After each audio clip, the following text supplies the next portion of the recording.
Hello and welcome back to Vampire Survivors. Well, it's been a hot minute since I played this game bit. Didn't want to start anything new since that'd be a bit of a commitment at the moment. Don't worry, I'll be starting a new one soon. I do definitely need to have a bit more going than just Limbus Company since that's going to be finishing up a bit for the moment. So, while I'm figuring out what to go next, well, that means the Vampire Survivors shall be here.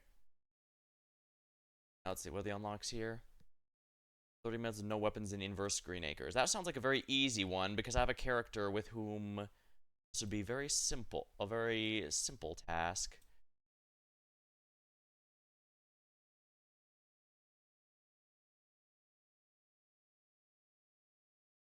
Alright, so inverse Acres.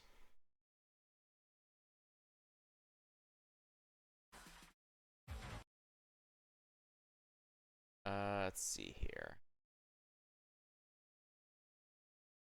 Ghost is easy because it can't be damaged or deal damage. I could also use the moon spell. Menya Megalo. Cannot be damaged but disappears.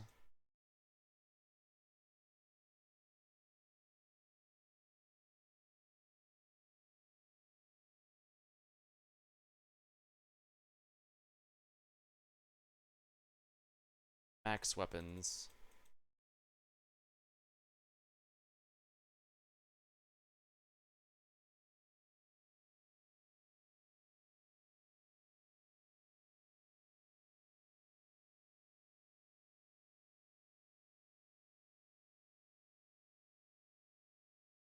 Green Acres inverse.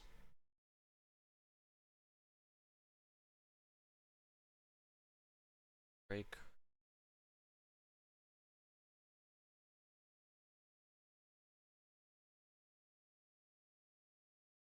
Wait. With no weapons. I can only have a minimum of one, right? Yeah, minimum of one. Let me check something here.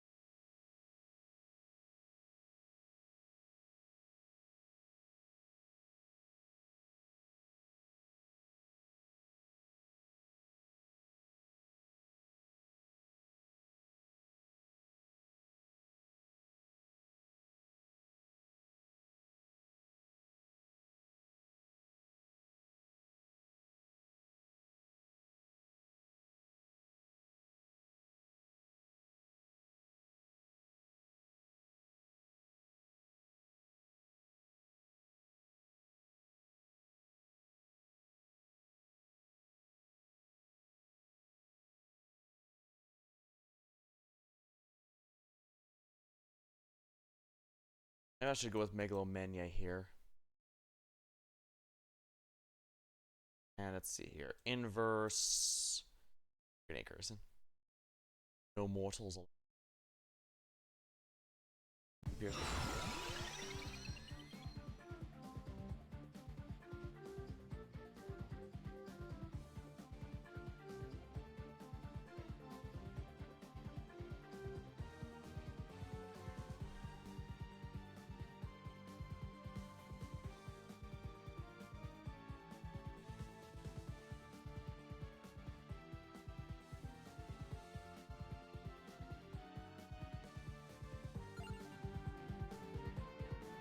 No weapons here.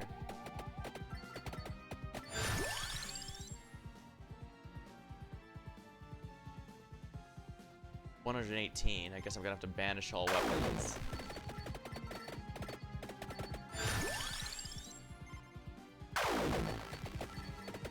This is gonna be a very interesting one, I think.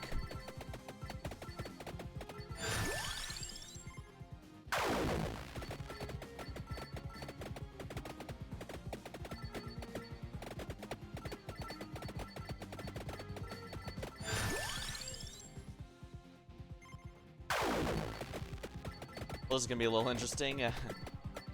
Ah well, this gives me a chance to shoot the breeze. I've definitely got a lot on that I'm hoping to do this year. I don't want to pick up Wrath of the Righteous just yet because that's going to be a whole 3-month ordeal once I pick it up. I definitely want to start it a little later rather than, you know, right next to something here.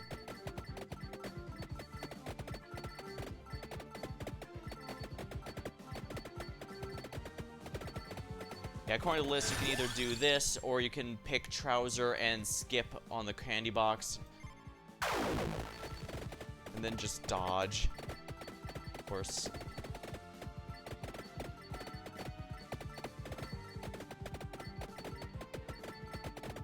I'll just speed this up here since I can't take any damage anyways.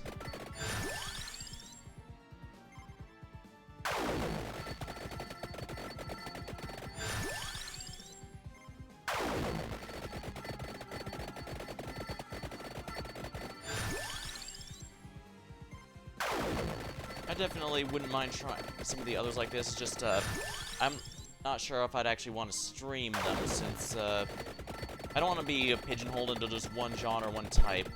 Like, some years it was just pure VNs and RPGs. This year was a massive variety.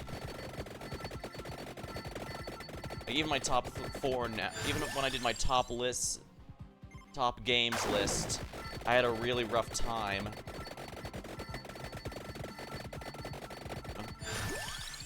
Because the top 4, I could have easily adjusted any one of those. Like, Clair Obscur, my problem, I had no issues with that winning Game of the Year, because it was generally great. The only one I had issue with was debut title game. Those are ex-Ubisoft devs, which does explain how they knew how to make something that works when they're not being told to, you know, go with whatever a focus group says, but... That doesn't mean that's not exactly new now, is it?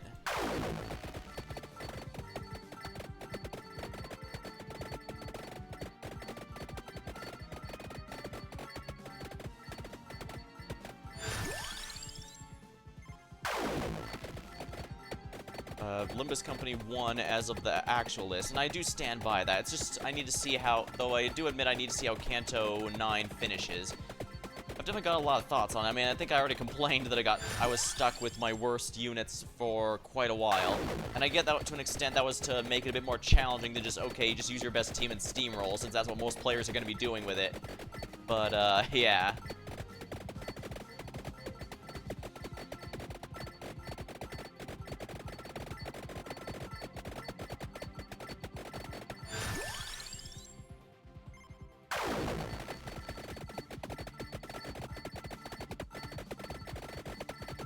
Deltarune could absolutely be up there, because at the end of the day, the 4 games at the top were the ones that kept me up at night, thinking more and more about each one that would happen. Each one. Whether it's speculation, reflection, or what have you. I mean, for all the flaws of Deltarune, there's no doubt that it came with the, effect that I could not stop, people can't stop speculating on what's going to happen in the next ones. Which is kind of funny, even just seeing how much the, speculations evolved. I might have discussed earlier, but when Chapter 1 came out, basically all of it was, okay, how are they going to recreate the events of Undertale in it, or how are they going to recreate the genocide route, which is funny because absolutely all of that completely ignored the entire Dark World thing that the first chapter was dedicated to bring up. It's like, okay, but how does the Dark World fit into this? And you always get the answer of what Dark World?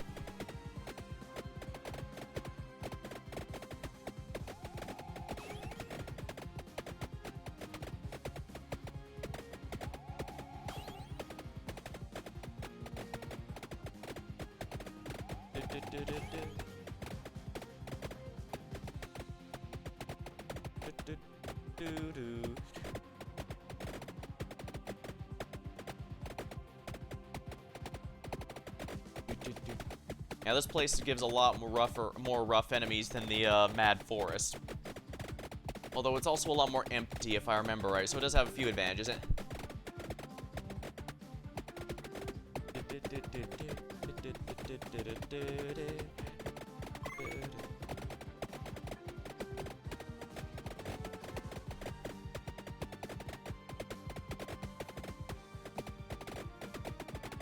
Well, I'm not gaining levels, so I should probably just stay here just so that I don't have to worry about, okay, banish that, banish that, banish that.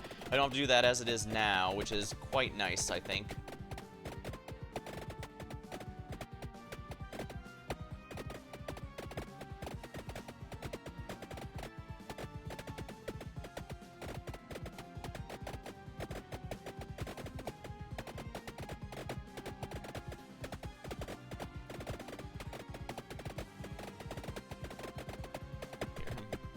And now a lot of it is who is the knight? How does Des follow in on this? There's already lots of cosplay 34 of characters who don't even have official full designs yet. And of course, everyone's wondering how Asgore is going to fit into all this. If so, he'll be the only character from Undertale who actually had plot relevance here. Because as much as people were convinced Tora was going to have relevance again, it seems they went out of their way to ensure she wouldn't. And yeah, it does make sense. Since Chris made the third chapter's Dark World, it was probably done specifically under the rules of, okay, but nothing can happen tutorial, got it? This does raise the question of why the knight tried to grab her, but that might have been just to pull, because we know for a fact that it was specifically set up in a specific way. It seems Undine might have actually been the real target the entire time. I remember at the time of streaming, I thought maybe they wanted both because they both had the code to the device, but no. I think it was just Undine that had the code for the bunker, which is obviously where the final chapter is going to take place. As said, with the big festival for the next chapter and the bunker in chapter 7, that does make me wonder what 6 is going to have. And of course, the game went out of its way to avoid showing the player too much of the prophecy, including the parts that the actual characters themselves saw.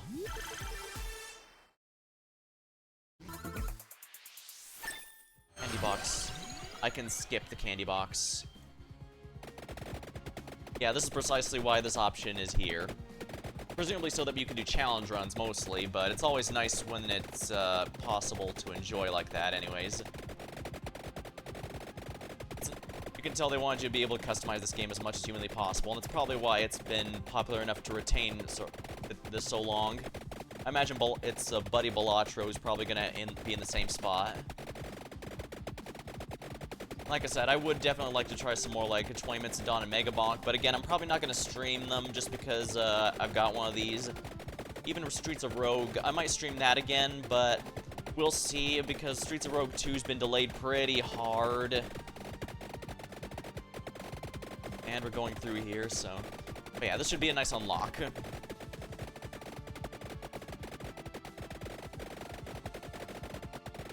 Oops. Yeah, not moving a muscle. Who would have thought that would be the secret technique, you know, when you're invincible?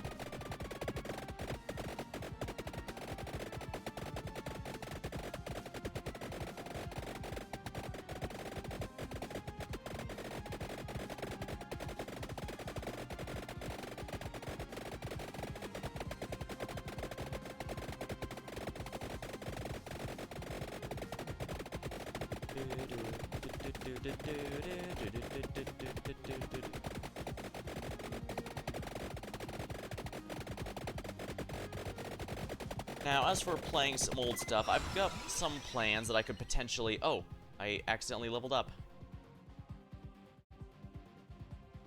Vault's XP gain, experience crystals turned exploding projectiles, treasure chests contain at least 3 items.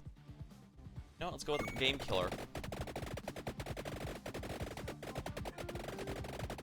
This is actually one of the few times I actually want Game Killer. Isn't that funny? But I cannot gain experience anymore.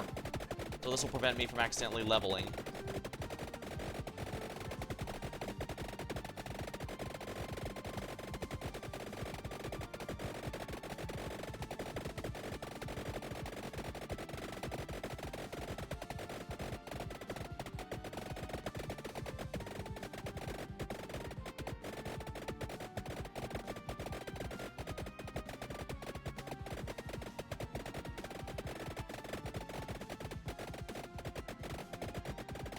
I was talking about. Oh yeah, for classics that I missed, like there are a few I've definitely looked into. Like I am glad I got Romancing Saga 3 last time, even if it felt like it ran out of steam a little bit at the end. So I'm definitely gonna look through others there. Like I do know there is a Grandia 2 I never played. I definitely need to get to that eventually. I'm just not sure if it's gonna be this year. I know Wrath of the Righteous. Pathfinder Kingmaker took me 3 months consecutively, and that was focusing every night I could stream on it almost, except for, you know, the multiplayer with the guys, because it'd be rude to cancel it for that. But yeah.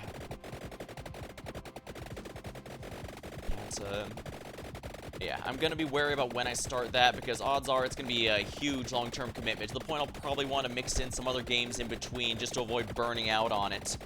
But Kingmaker kept me up at night speculating, planning out builds, thinking out how I might plan out the kingdom, or how speculating on any of the villains and their motivations might go about. So that was also worth thinking about there. That could have easily been my game of the year, and I wouldn't have regretted it, I can tell you that much.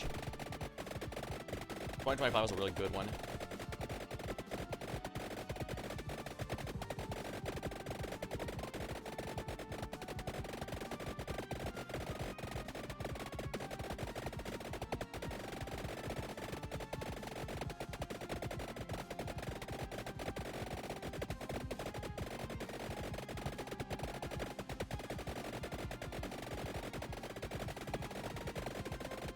Hang on, I think I sped up the timer a lot, so this is taking about a third of the time it normally would. Well, I guess the 10 minutes is still a lot more tolerable here.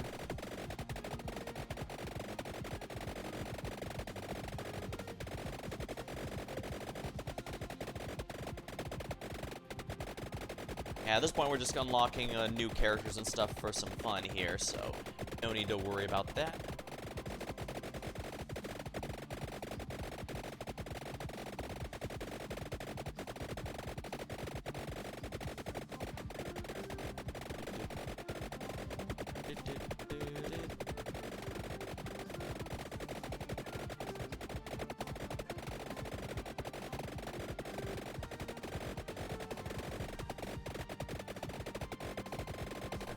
I have also wondered if maybe I should go through some of the early Megami Tensei games, because a lot of people, they're familiar with those, but there's a reason Nocturne and some of the others are a lot more popular. I did consider maybe I should go through SMT by Vengeance, since my understanding is that one actually does fix all the problems with 5, which, yeah, 5 base was basically trying to be Nocturne without realizing what made Nocturne work for whatever reason, so Vengeance had a lot of legwork to do, and I do genuinely think they did a good job.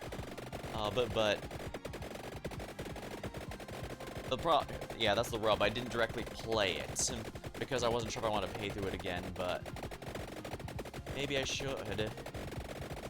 Ah, the angel enemies. Yeah, this one's throwing the whole kitchen sink at you. Well, the song was called No Mortals, and that's because, wait, didn't the description, when we went in here, didn't the description say something along the lines of mortals aren't supposed to come here?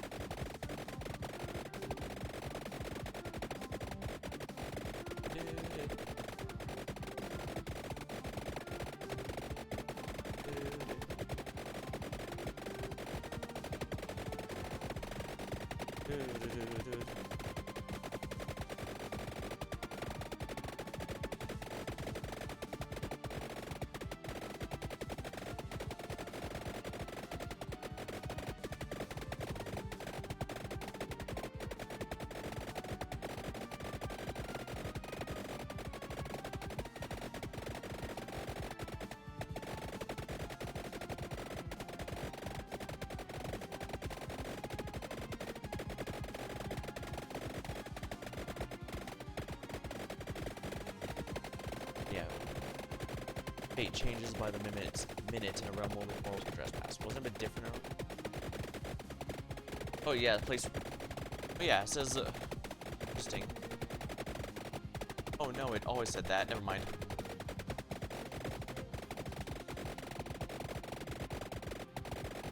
Yeah, it's always said that. A world where mortals can only trespass, so they're not normally allowed.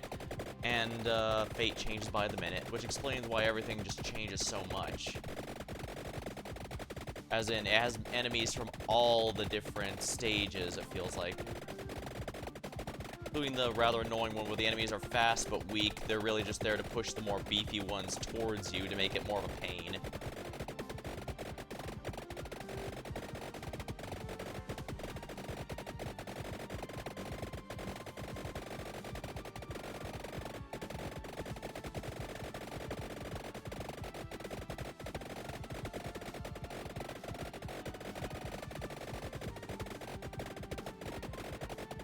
There's the Manticore on the right.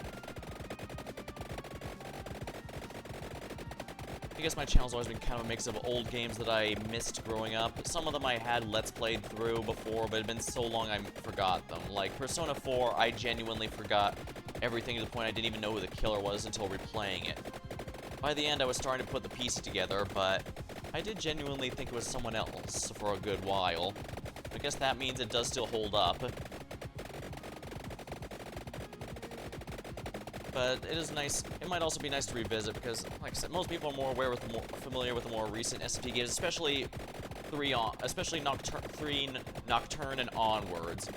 People know of 1 and 2, but you probably won't run into too many who've actually played it. And likewise, the original two Megami Tensei games, not Shin Megami Tensei, just Megami Tensei, those are a little rough, especially since not all of them have had translations. Although that was for a while. Yep, no revival, they just van. There we are. Survive, Victorian horror. Excellent.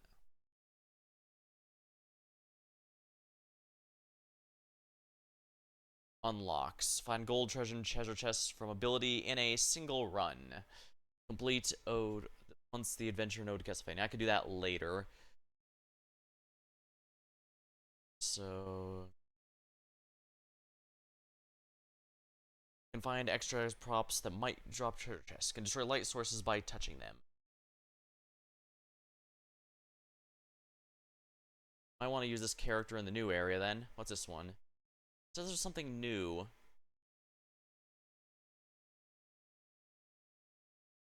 Notable. Oh, the shopkeeper might be there, so the shopkeeper might sell something, so I guess we'll have to do it this way. Moms are tough. So I guess she's probably the mother of the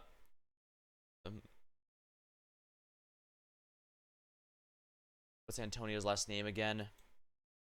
Belpese. Yeah, the mother of the Belpese clan. Yep, Belpese. I believe they're supposed to be named after cheeses.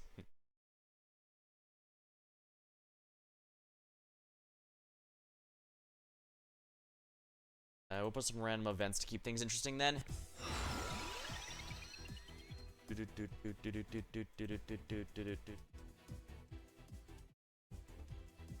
Let's see, what's this one, huh?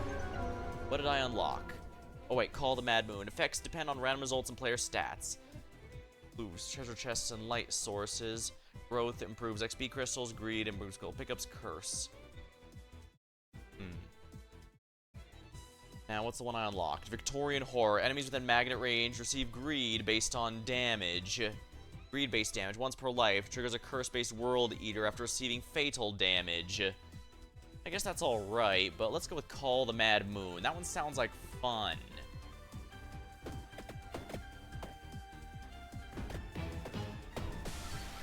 Ooh, dang. Reaper. Optical shot. Silver revolver.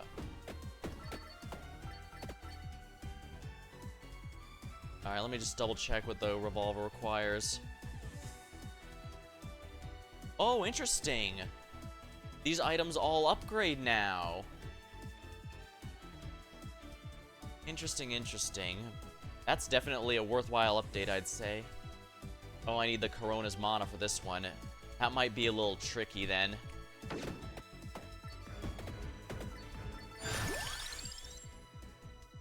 Eagle gun. You know what? We're going full gun for this build.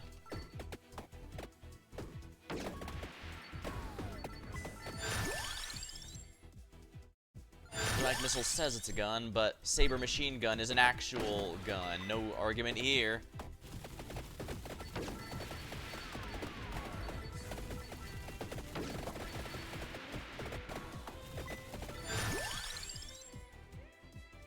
Ammo up left. Passes through more targets. Falcon Fire.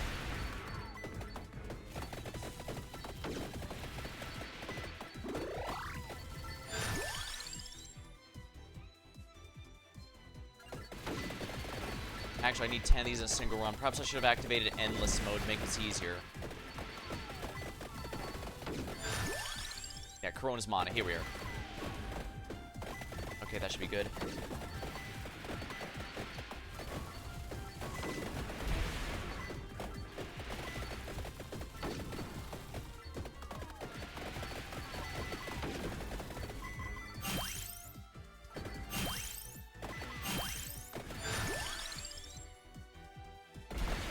Eagle gun.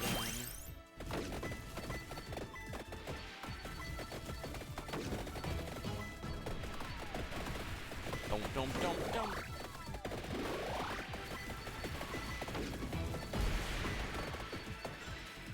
Shockwave.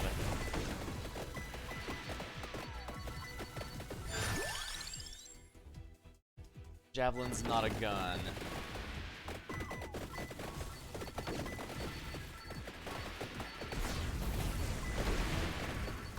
Yeah, these Arcanas are getting more and more ridiculous.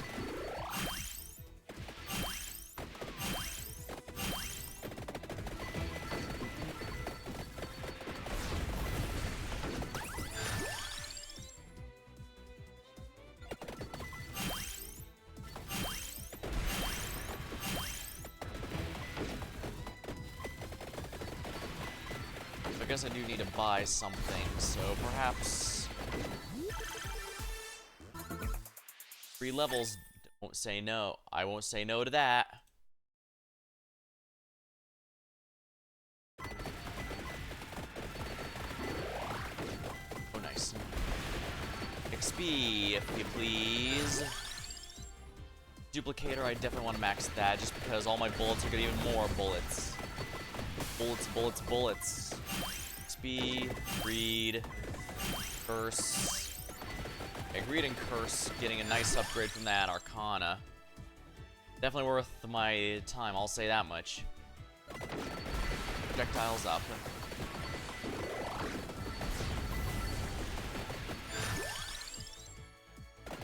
Crown up might not be a bad idea just to make this a bit easier.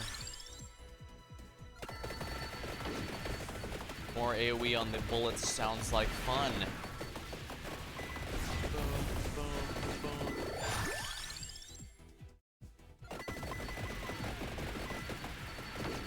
Alright, guns.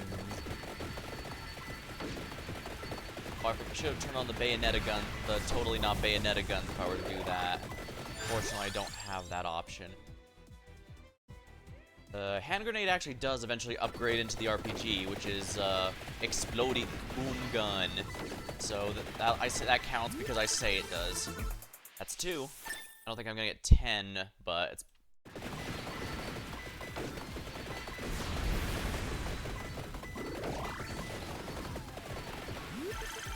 Three, maybe I will actually. Wow.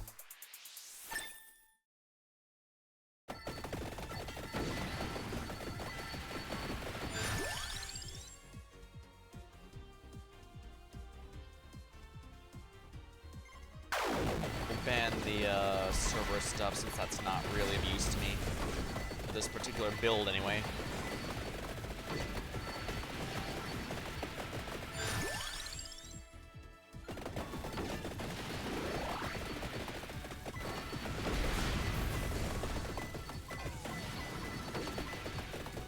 Come on, you explode.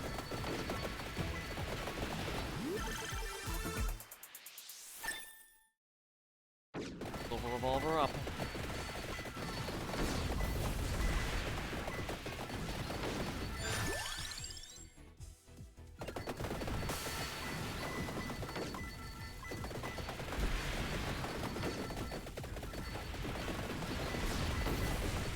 That's another one. Well, getting them within 15 minutes is definitely going to be a bit much, so I'll definitely want to, well, if I get them in here, this will prove just how overpowered that new Arcana really is.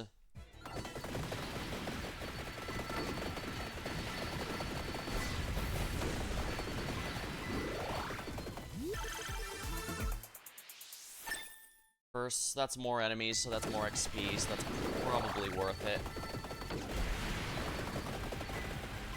Oh my.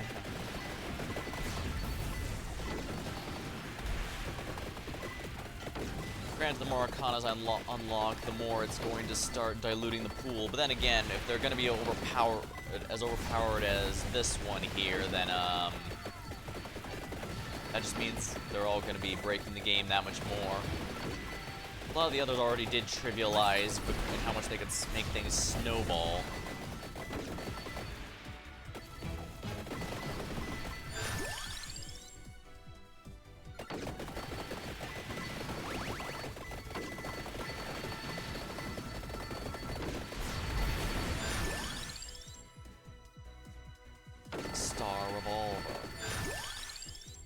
his mana.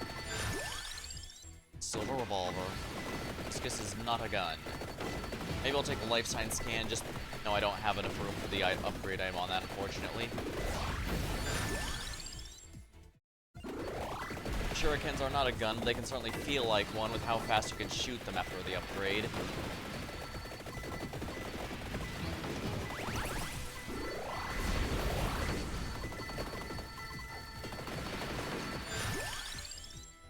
Optical shot. You know what, maybe I'll go with this one, yeah, just because, wow. Helicod Sorb. I didn't have that before, though.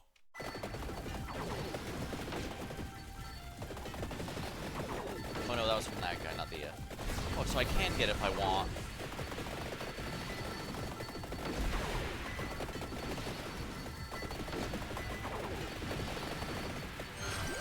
Emerald Disc. Nope, it's not something new being sold here. Why is there an exclamation point? 3 levels, I don't mind. Whoa, 3 more, don't mind if I do. More clovers, definitely gonna be a good thing because that's gonna make it more likely that these lanterns will drop chests. So I guess this character must be the legally distinct Sonia Belmont.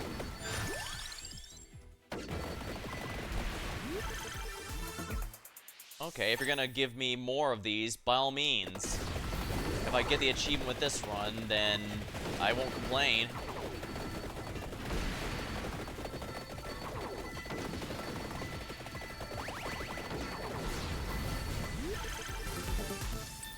More AoE is always nice. Empty tome. Oh, luck up. Attract orb up. That'll make this a little easier, I think. Optical shot. Optical shot's quite nice, actually. I forgot how good this one is. Well, I guess I shouldn't be. I mean, the Ode to Castlevania weapons are easily the best in the game, even with the updates since. My understanding is that nothing comes close. I haven't tried them all, but... I mean, it wouldn't surprise me. These things are ridiculous. A yellow chest? What's this mean? Oh, it's for a new item completely. Corona's mana.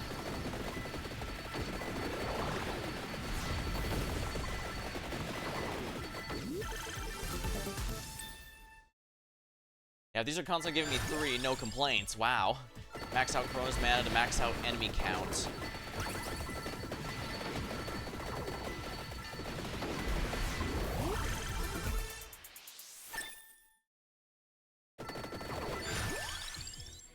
Clover, max out my luck so that I get even more chests, if you please. Yeah, if I get all these in a run, and I am not complaining whatsoever.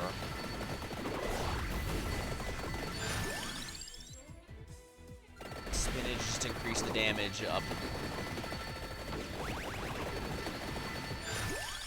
Stone Mask, might as well, because I'm in the money. I'm in the money.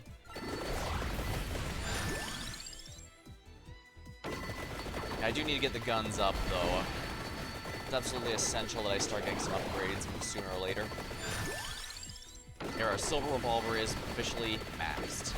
This is gonna drop a new weapon on me, so let's see what it is.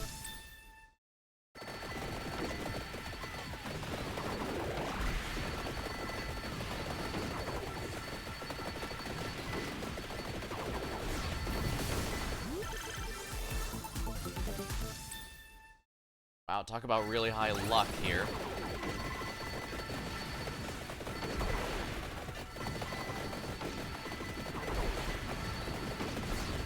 Ooh, boy.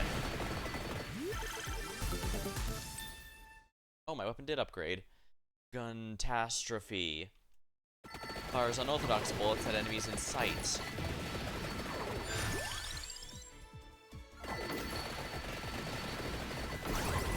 Unorthodox bullets indeed.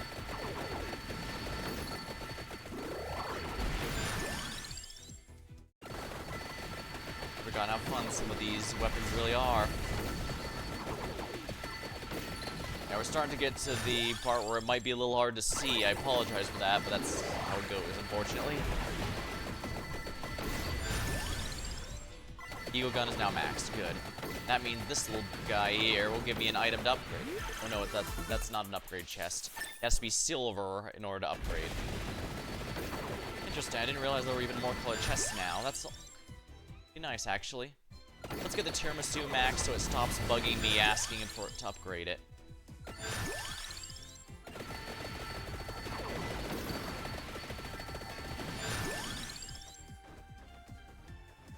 A trapdoor buff, if you please. The more I can suck everything up, the better. Vacuum.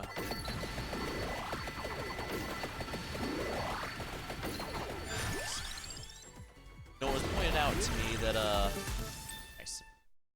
I don't look at things up. It was randomly pointed out.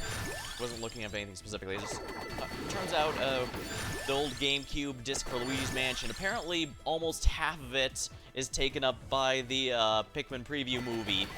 Only like 60% of it is actually the game itself, which is kind of funny, but I guess this makes sense. Luigi's Mansion 1 was a very small scale game, short and sweet.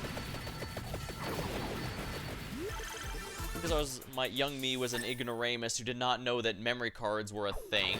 I accidentally had a GameCube with no memory card, and as a result, I had trouble beating the game in one sitting, even though I probably could do it nowadays. I'm not sure if that's a game I want to revisit, but it wouldn't be half bad if so. It's very different from the newer Luigi's Mansion games. Like the first Luigi's Mansion was almost a parody of Resident Evil, since it was a short game, and it didn't have missions like Luigi's Mansion 2 on the 3DS or 3 on was it on the Wii or the Switch? Either way, I forget it, but it might have been on both actually, given how that went, but you get what I mean.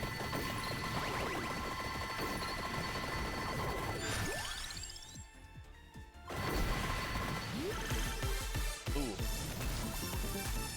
All new items, not bad.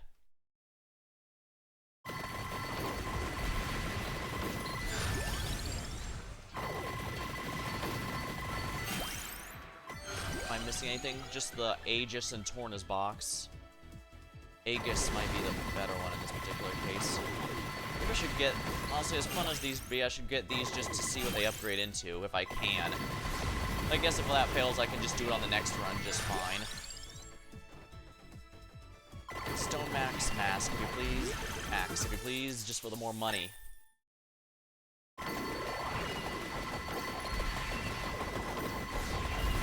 I guess Prism is a missile, so that's probably on my theme, though. Ooh, nice levels for everything.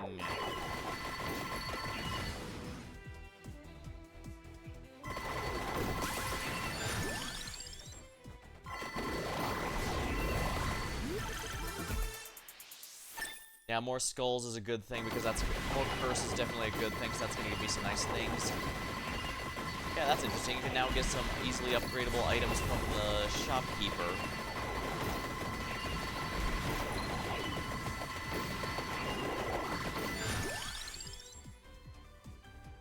I had best max out the passives in case they are needed for these upgrades.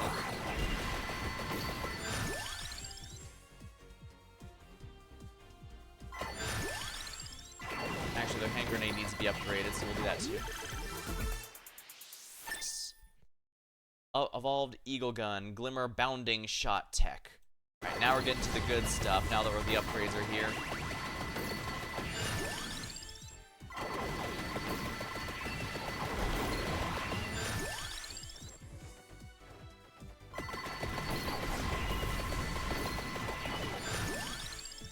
Skullomaniac Max, which means we now have a lot more enemies we can kill for experience. The Pan Aegis I definitely need to max out. In case one needs it. Bounding Shot.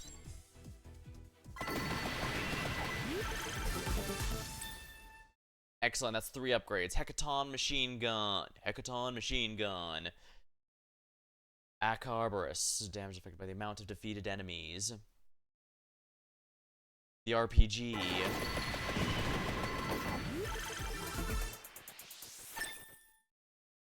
Globus. Dragonite. Okay, I'm just shooting the entire damn moon at people. That works for me.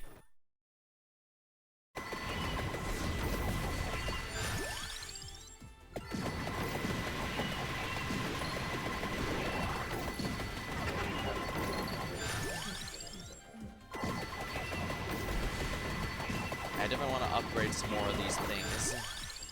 Rather give more of them to the upgrade level just to see what they become afterward.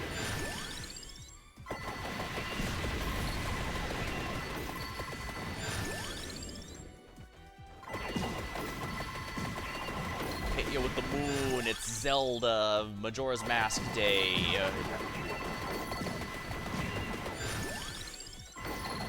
And unfortunately, neither of you have the Fierce Deity Mask. A creature that is considered by some to be even more evil than Majora.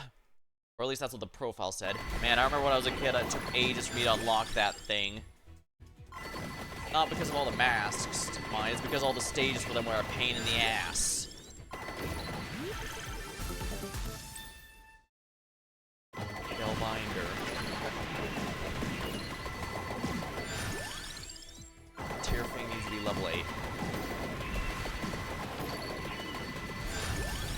we are.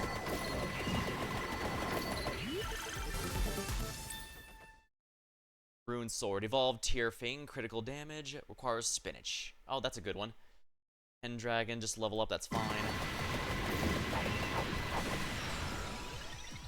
Game Killer. Halt XP. Nah. Ice. Twilight Requiem. Silent Sanctuary. Reroll. This one. Sapphire Mist. All weapons have a chance to fire twice instead of once. Slash... Alright, we'll get this one.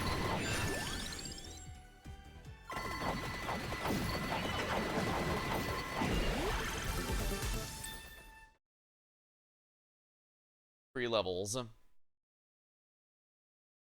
Alright, Spellbinder is now maxed. Wonderful. And I guess I should probably level next.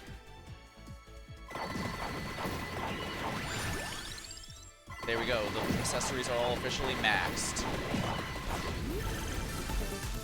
These are just free weapon levels, so that's good for me.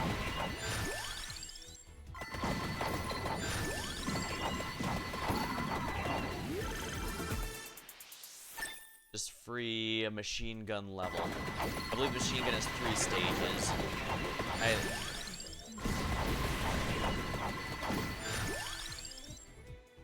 Always a big coin bag. Bombarding fire.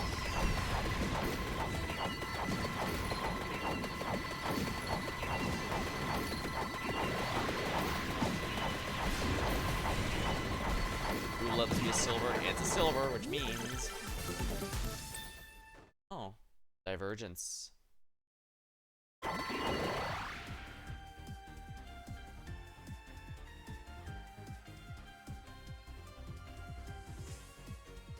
Entire thing was a different one. Whoops.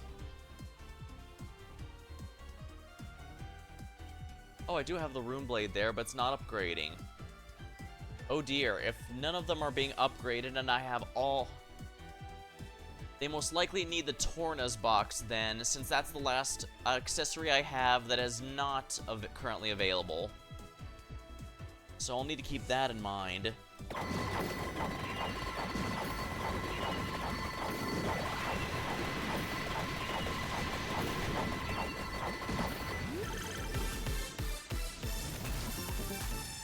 Candy box.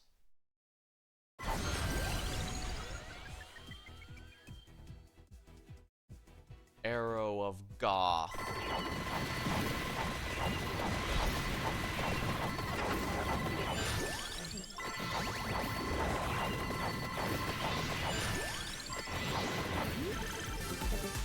Three levels of Arrow of Goth. 2 more and it's max. I'll grab that silver chest, see if something I have upgrades it. If not, they might indeed all use the Torna's box. Which would be a little disappointing, but not unreasonable, since Torna's box does not actually upgrade that many items right now.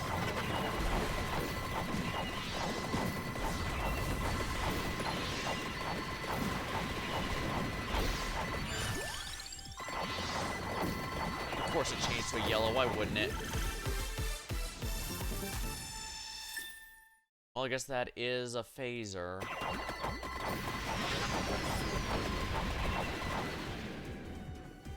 Bit annoying. I guess that is a gun. Alright, fine, I'll grab it.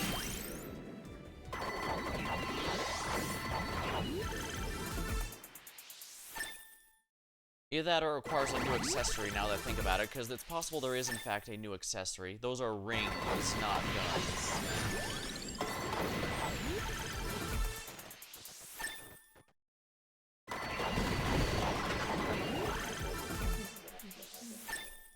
Yeah, no upgrades, so they either use a new accessory or...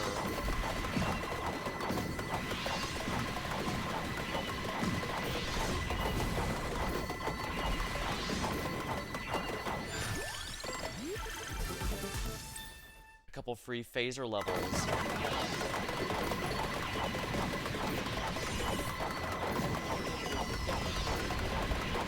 I should easily have gotten well over 10 chests from the passive out of this.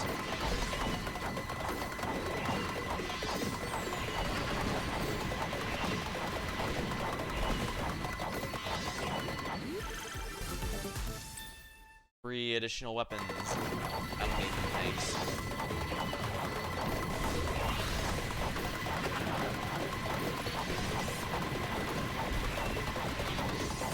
We'll speed this up right now since it's only a 2-minute stage.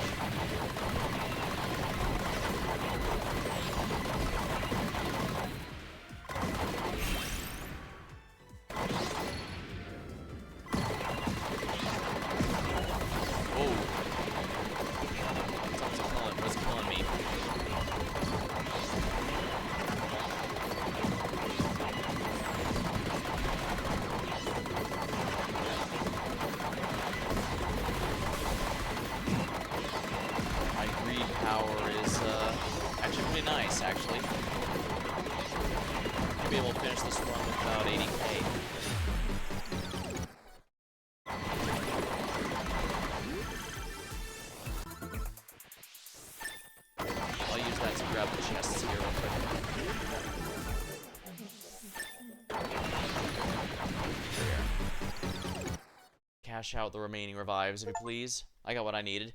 Extra pale diamond incursion. Interesting. That's another one done. Let's see here. What's left? Find items in the Mazorella.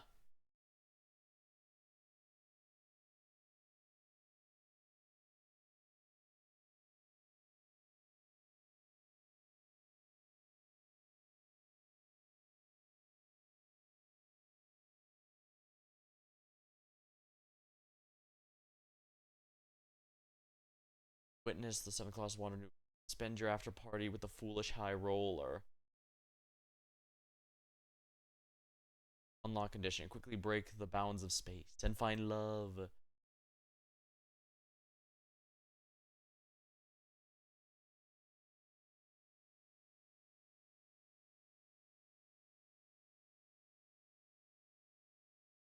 me see here.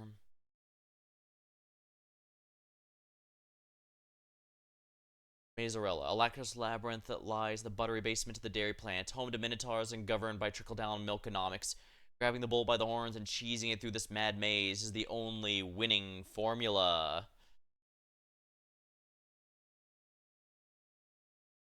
Alright, I guess I can use whoever I'd like here, so...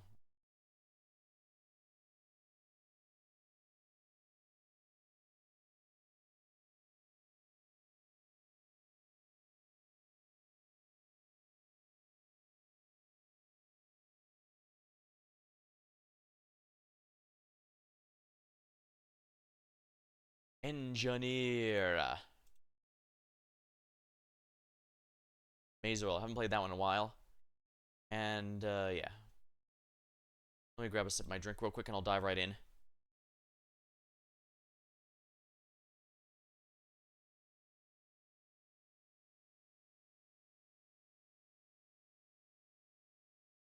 Big sippies.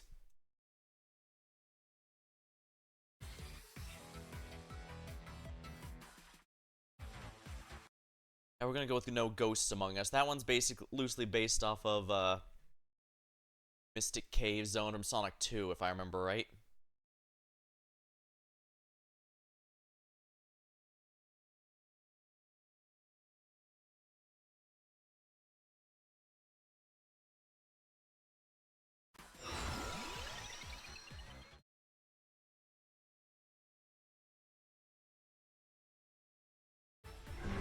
What's the one that I unlocked, actually? Listed weapons aim at the nearest enemy. They gain a cooldown affected by the character's projectile speed.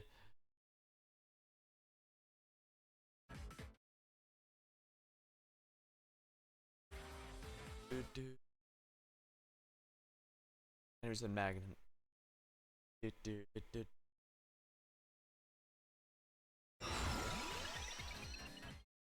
use the simple one, amount.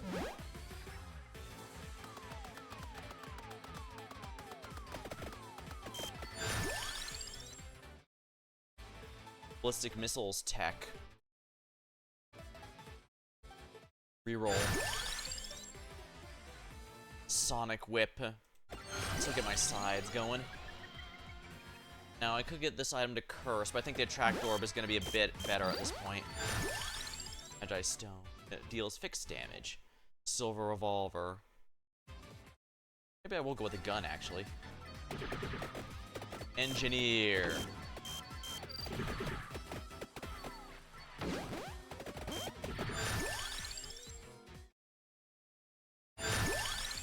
Life sign scan. Ice brand. Bauman Way. There we go. This should be fine for now. Lucky swipe. They're both surrounding me.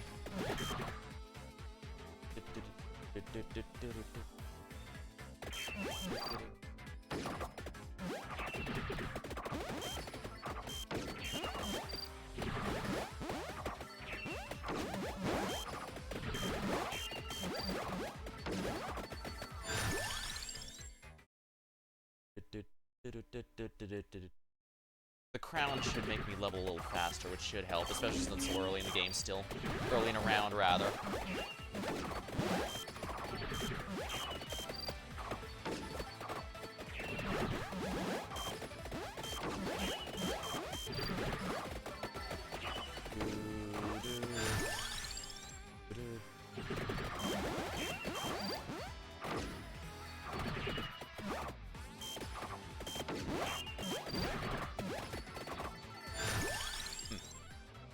Gotcha. Skullomaniac. Guess I'm gonna need that for better or for worse. What's this? Wax Fetish. Allows you to preserve by the preserve power-up. Relic.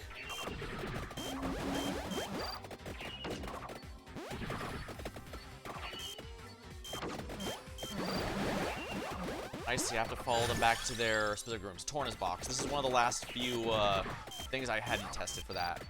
So either they use that item or they use the new accessory. There is no other possibility. So this will be interesting.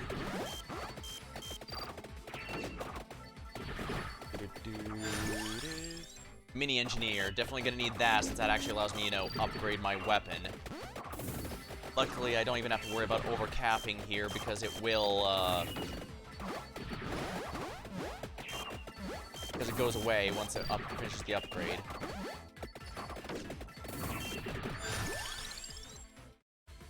Lucky swipe. Empty Tome would probably be in my best interest. Oh, shoot. I screwed up bad. I mean, this is good, a good item, make no mistake. Okay, it's fine. I'll just have to avoid getting any bonus accessories here. Which means I'm gonna have to focus specifically on getting the Engineer done, and then I have to grab the Mini Ghost. I cannot take anything else.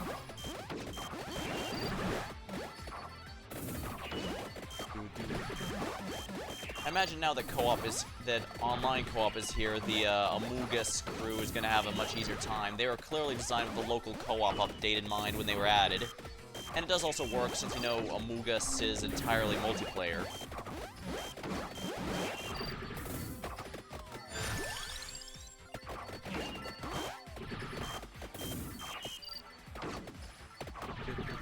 Here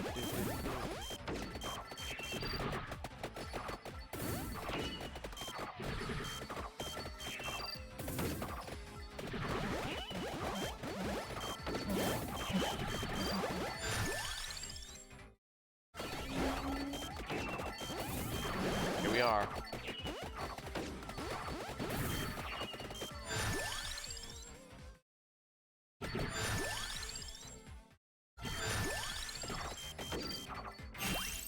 Allows Bianca Ramba to morph when reaching level 80. Ramba, huh? So the ghost. That'll be interesting. What will they transform into, I wonder? Yeah, crown. Upgrading the crown this early is within my best interest, to be sure. Tractor Orb's gonna make life easier, too, in the general sense.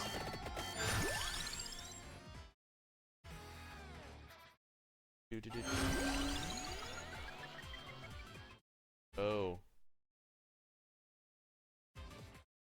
I hate to do this, but I'm gonna have to skip because I need to get the upgrade.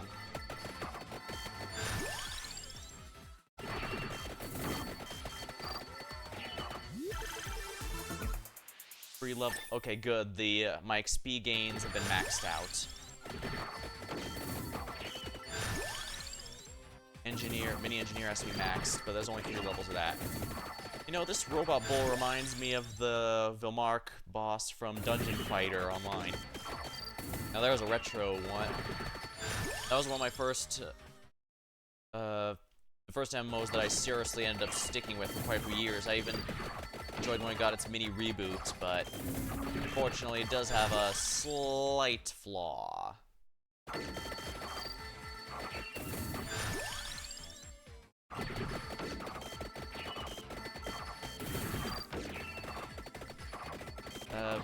Basically, it was in the original Korean game. Korean version. It was called Dungeon and Fighter.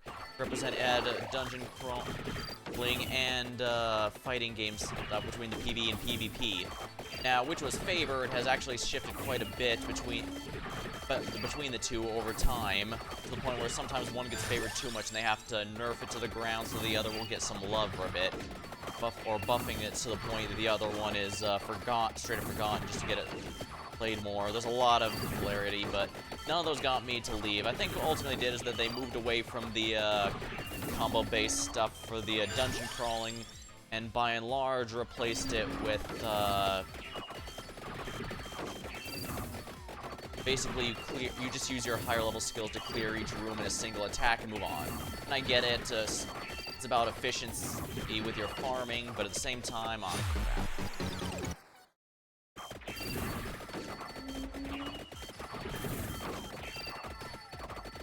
Holy crap, these silly cows are so beefy. There. Once they aim at me, it almost seems unavoidable if we're honest.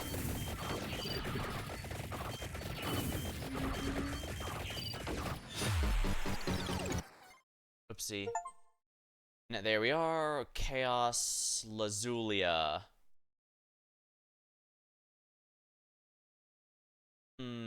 Excellent, excellent. I got them both I meant to get one before the other, but it seems if I get them both at the same time, well, whatever. So, Chaos Lazulia. That means that this character gets the upgrade. Ramba. Bianca Ramba. The ghost with the minecarts. Since the minecart doesn't upgrade, this is the passive way to do that, I'd wager. I haven't had anyone beat that one, but I'm not sure I want to do that, so... Let's go. We haven't been to the inlay library in quite some time, so let's go.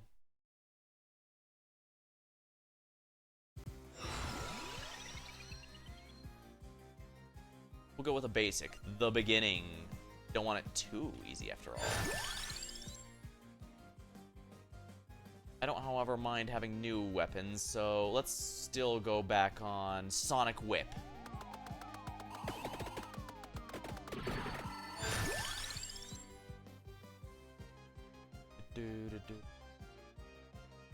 Gaze of Gaia.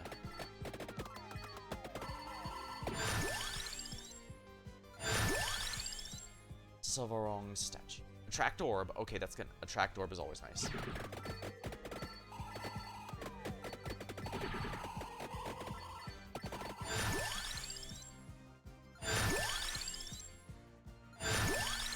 He's a guy. Here we are. I can now buy an item. Hydrostorm generates summon spirit, fires a homing soul steel, damages enemies, sword brothers, grants a brief moment of vulnerability, and generates a damaging wave. Summon spirit tornado, Kaiser knuckle, pocket knife.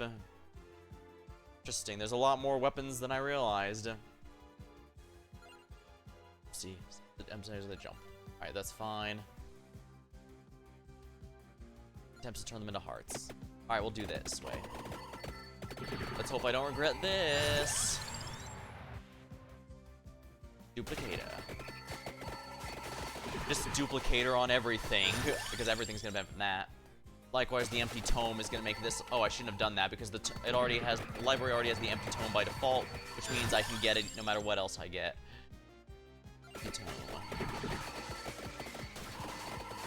What does the Gaze of Gaia need again? The Ham Aegis. Got it. Frogs that attempt to jump enemies. Here we are, Ham Aegis. There we are.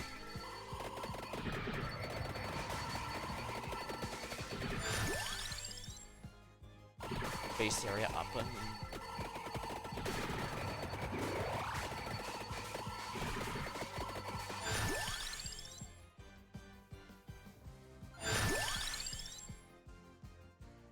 Empty tome. I guess the summoned spirits are following me. That'll be fine, I'd say.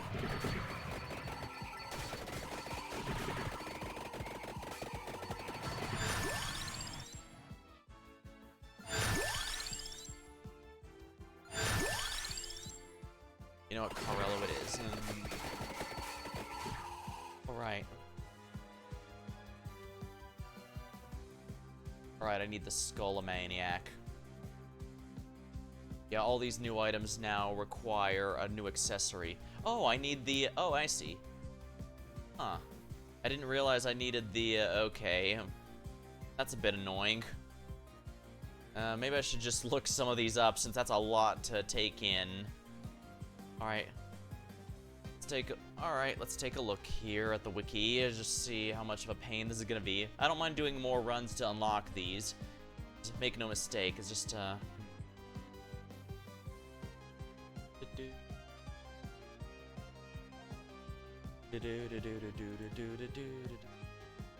Well, it's good to know they added a good amount of content in the free update and not just the DLC one.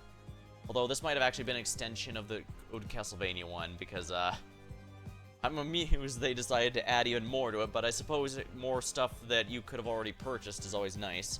Makes it more worth the money, I guess.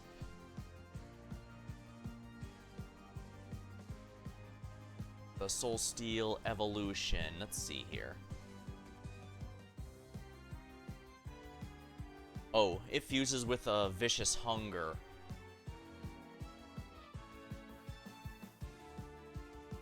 Okay, so interesting. So basically all these new items require another weapon.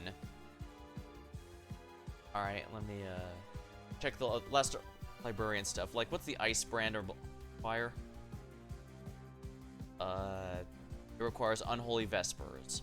What's the other one? What's the Valmway I have require? Thousand Edge. Interesting. I guess this is a good way to make the earlier items a lot more useful. Troll Bomb fused with anything? The No Future. Hydrostorm with Labora. That makes sense. Okay, yeah, they're giving a really good reason to want to use the early items. With the Hellfire. Arrow of Goth is upgraded with the Manaja. Okay, yeah, these are gonna be really fun ones. But I will have to remember to look them up, I guess. Either that or I play as a character who starts with at least one of them.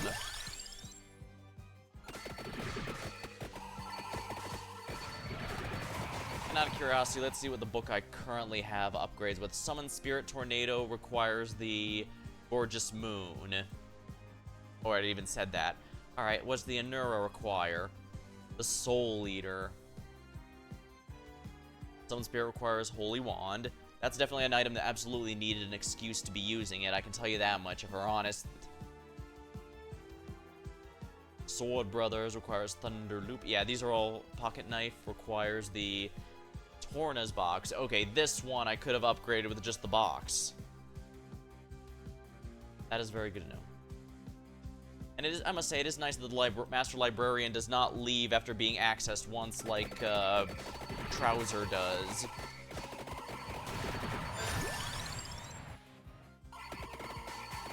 But yeah, at the end of the day, I just need to get to level 80 with this character because I want to see what their upgraded form looks like.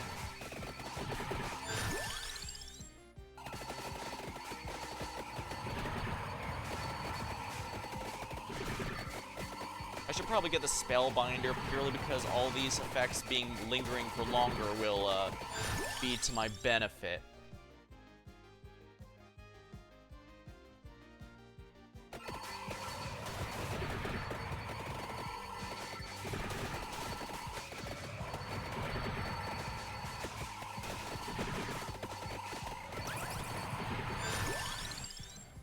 Yeah, I guess it's Spellbinder. I don't have an Amogus weapon or anything, so... And unfortunately, I have most of the base items turned off, so... Like that, I suppose.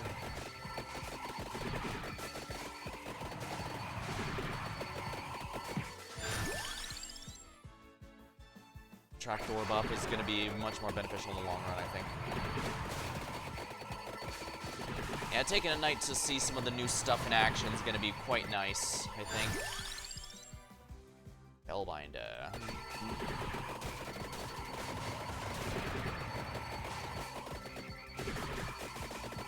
We'll have to see how it is. Mortuccio basically turned into a yokai with his super mode. The doggo soul turned into some kind of sun deity. The panda turned into some sort of star bear. I can't wait to see what our ghost friend here turns into.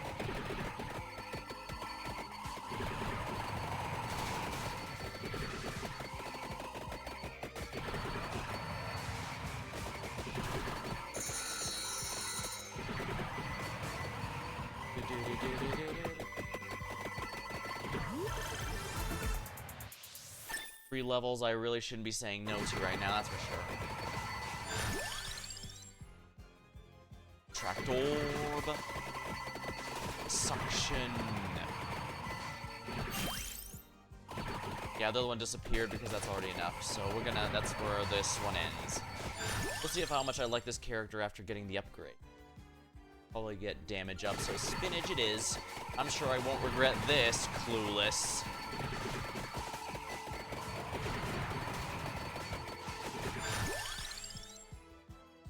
Oh right, I did regret it because I need the skull. Oh well, there's a few ways I can get it. It's just gonna be a bit of a pain. And it does mean I'm gonna have to give up the... Didn't make it... But I was hoping to make it as easier, so... But I was hoping to make it a bit challenging. Then again, the library is one of the easier areas. In fact, after how rough of an opening stage the Mad Season is for most people who first begin the game, this area is generally considered a bit of a breather, so... This was definitely meant to be a nice breather after, before the milk factory gives you a much more rough time.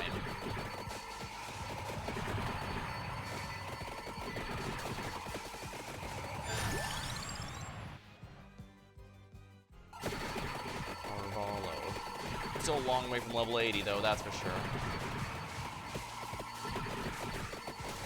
Maybe I should have gotten the crown just for faster leveling. Oh, whatever. Spellbinder. Make the frogs, summon spirits, and minecarts last that much longer, if you please.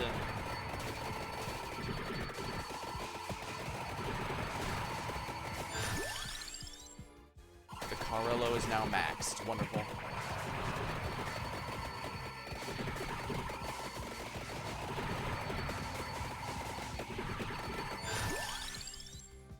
Sonic Whip.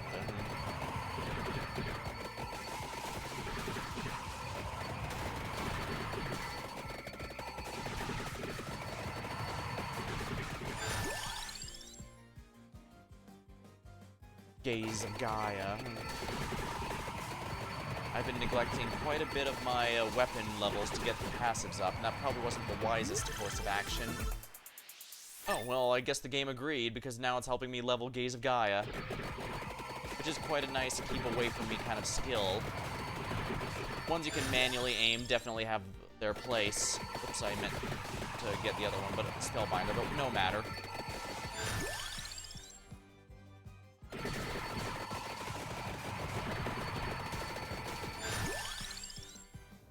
Spellbinder.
Gaze of Gaia maxed. Wonderful.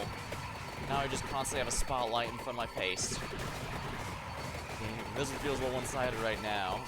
Yeah, it's the genre. The enemies aren't particularly threatening. The idea is how much I can crush them before they try to overwhelm me with raw numbers. It's very nice and relaxing, that's for sure. You just have to be careful because at the end of most runs, it's definitely going to be a case of, can't see shit, Captain.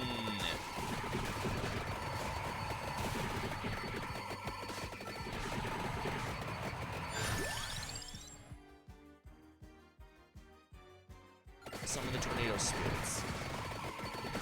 Summon my backup dancers.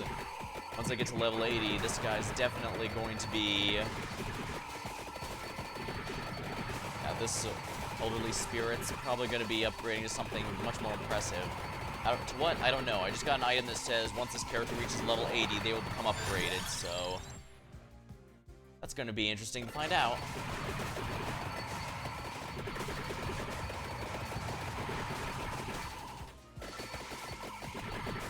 Is it a coincidence I haven't seen any levels for the Soul Eater item yet?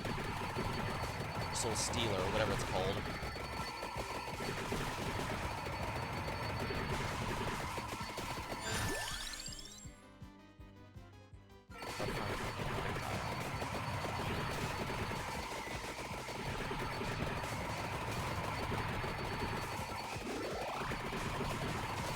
That's how the RNG is. I can only get 3 or 4 items in a particular level up, so it's gonna choose. A little, yeah. I only have to survive until 30 minutes, but 30 minutes is a little good while. Here we are, Soul Steel. Okay, let's grab it.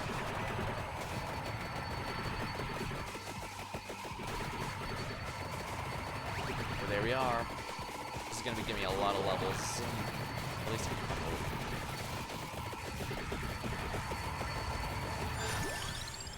Dear, spinach. Free level of Anura. Don't mind if I do. Perhaps next I should play one of the characters who actually has one of these new items that specifically requires a fusion with an existing item.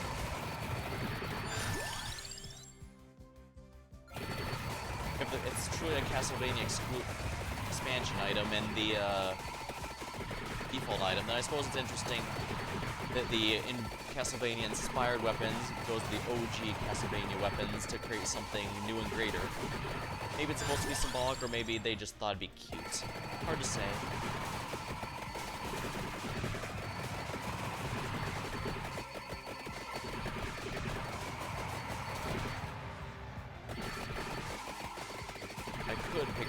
but I just want the stone mask at the moment. It's gonna be a bit of a walk. These stages are quite large. They look like they're looping, but don't be fooled, they aren't.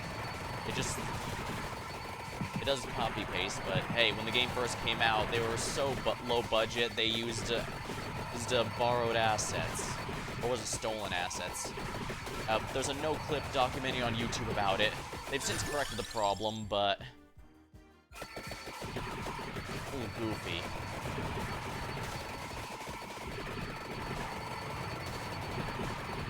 Just big. Up here. There.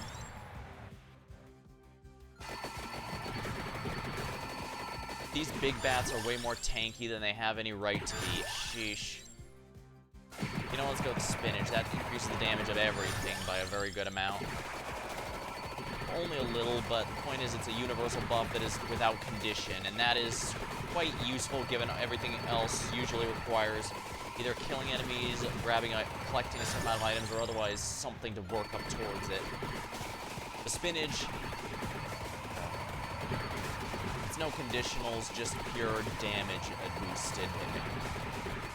Some of the others even have weapon limitations, like it can only be used on weapons from this expansion or whatever.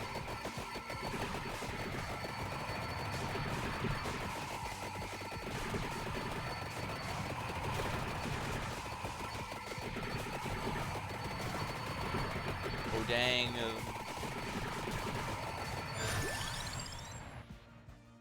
Well, let's just max that out then. I'm sure a bunch of frogs here can't possibly end badly, right?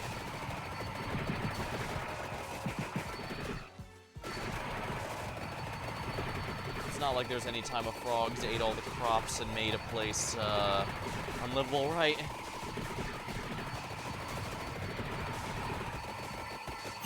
Ooh, money, stone mask. Boy, that arrow, that means there's a chest over there. Magnificent chest ahead.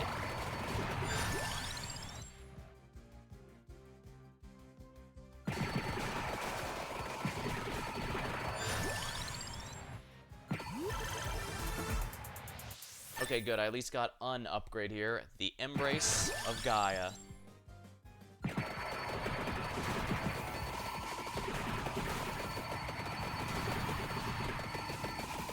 A lot of the enemies look like, some of the enemies even look like character I'm playing as. It's a fun part of this game because it's a minimalist type of game. They can even make rando characters like that playable. Even in later expansions, when a character has familiars they summon or such, you can generally even unlock playing as the familiars by themselves. And that's pretty neat. Too many games don't seem to give you the option to play as those. Heal. Nothing can be upgraded right now. Oh right, of course they can't be. Let's see here. Slash. Weapons fire twice. No. Reroll. Hail from the future. This is blatantly overpowered. You know what? Why not? Okay, Hail from the future is gonna make me way... Yeah. The game's got a lot of updates since it came out, but it's been very minimalist. It does a lot with a little, would be the best way to put it.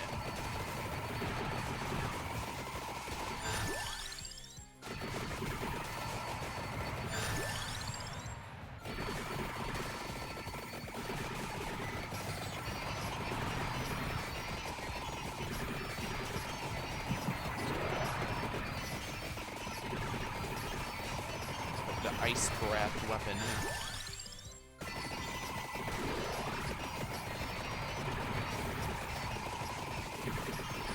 Roll the dice. Alright, level 70. We're just about level 70. Very nice, very nice. Okay, good. Once we hit level 80, that's when this character will upgrade, and even their very sprite will change.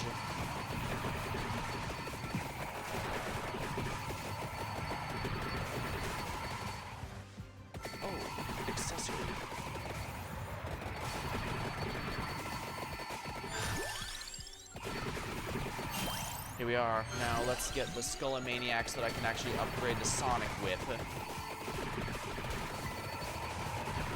First is kind of a mixed bag. Yeah, enemies get stronger, but they become more numerous. And since killing enemies grants XP, more numerous enemies means greater or experience gains.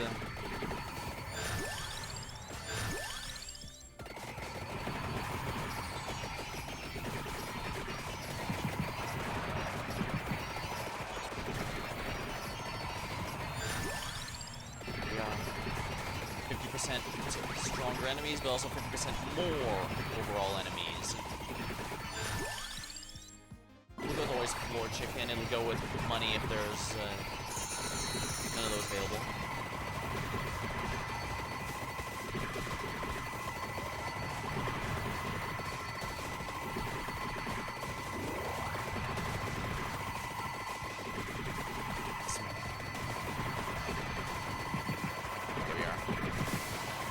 Screen clears are always nice.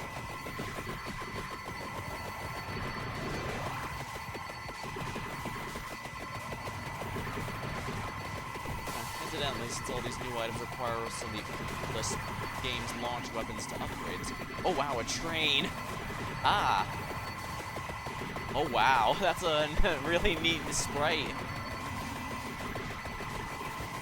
A shame the thing makes it hard to see the face, but a giant ghost. A ghost.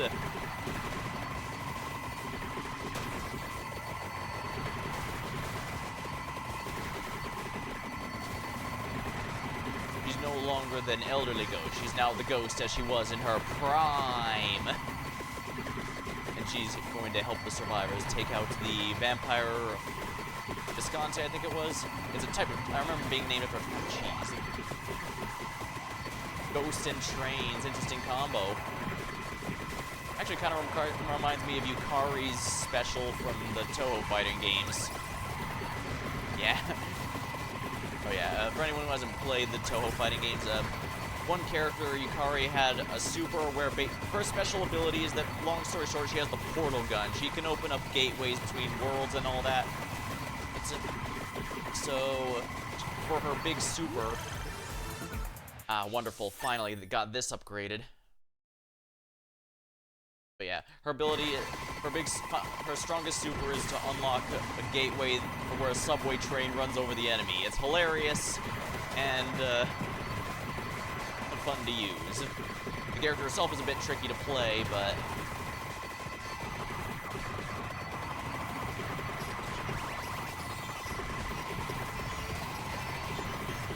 I do appreciate they're going back to buff a lot of these older characters that fell off or weren't that impressive to begin with, especially the ones that have weapons that normally cannot be upgraded. It does mean they can only be upgraded while you're actually playing that particular character, but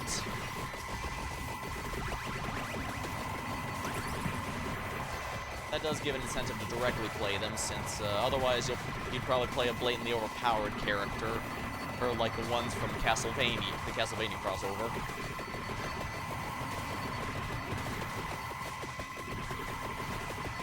I missed way too many chests. Now I gotta go back and get them.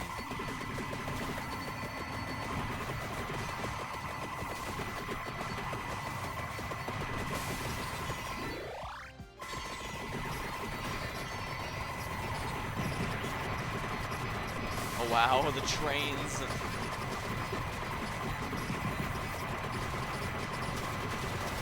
The train. Rather, I guess Ghost Train, since she's commanding them. Yeah, you can tell this is a game where the devs want you to find whatever ridiculously overpowered combos you can.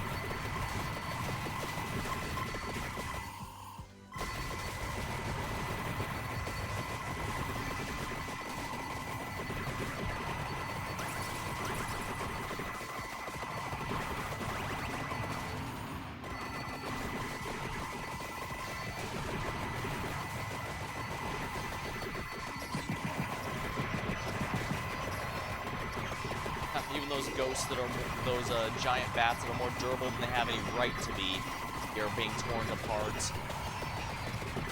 Yeah, when I first started playing, these giant bats were absolutely my bane. The small ones only take a hit or two, but these, the big ones, they took a lot of focus fire. Well, to be fair, even now they can take a lot of focus fire. It's just that I've got a build that stacks a lot of modifiers, so it's really adding up.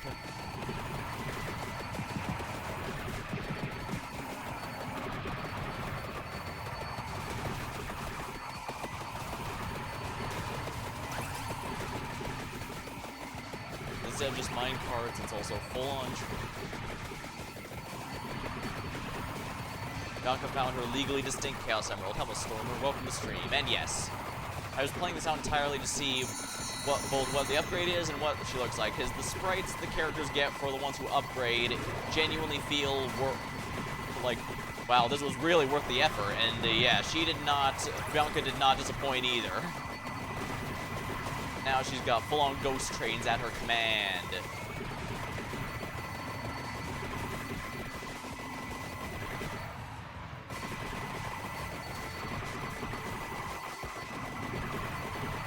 Honestly, at this point, I should probably speed it up a little, so let's speed up the timer.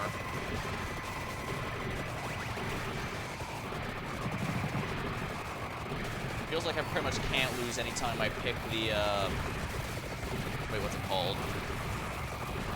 The From the Future there. But what can I say? I wanted to get some nice upgrades here. And to be fair, this is one of the more I can actually see things builds I've done tonight. So, that's nice. Or maybe that's a sign of failure. Oh no, I wasn't able to make it so that I can actually see the floor. That's a problem.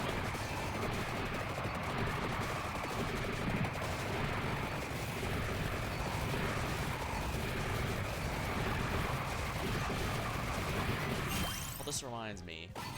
The Fire Wand. That one. Actually, I might actually be able to get one of these.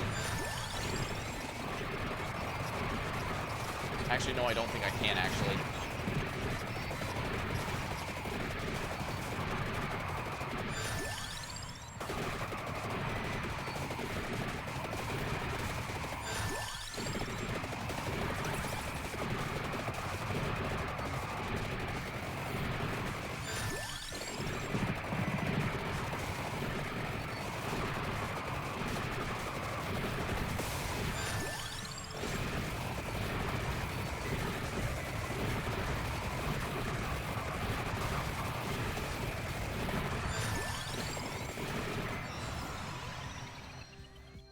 Cooldowns, aim at the nearest enemy, they gain a based upon the characters.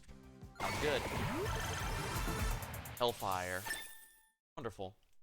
Any other year one items that I didn't? I guess Song of Mana might work.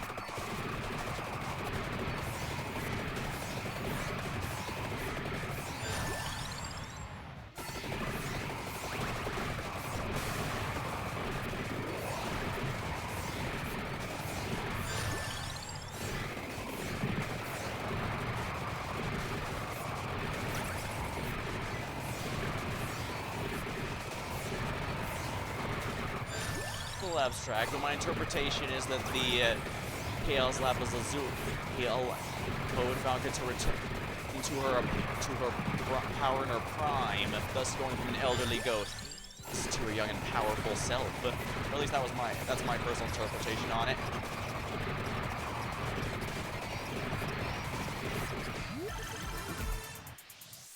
Darn him. Maybe I should have gotten the all Sang of Mana first. Oh well.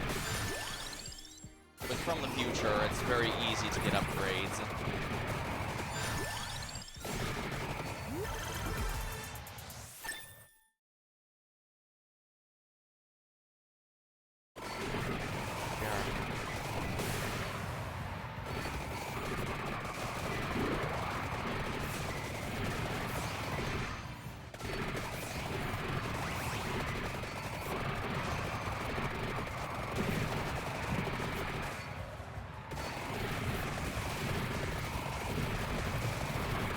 Boss the stage at 25 minutes, so I believe it's an Annis Hag or something like that, so we should be able to take her. She's witch adjacent, and I guess that's what matters.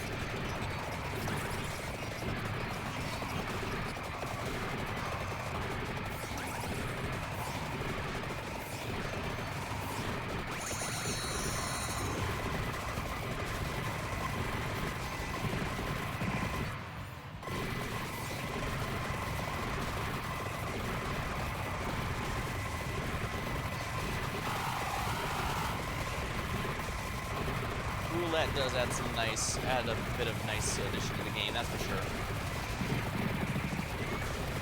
No upgrades. I guess I didn't quite have what I needed. But then again, I accidentally deactivated basically all the starting stuff, which is a little disappointing. I didn't realize that was what these ones needed. I was wondering why none of them upgraded after buying them all and then going to Moonglow and trying to see which item they upgrade with. I should have realized something was up.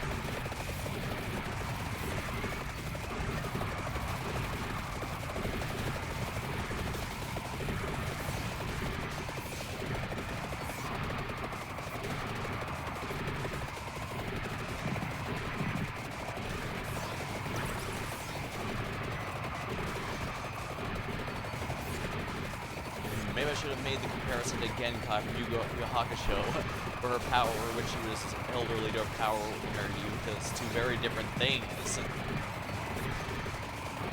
The nice thing about making a reference like that is Yu Yu Hakusho is a classic. People will be recognizing that one, to be sure.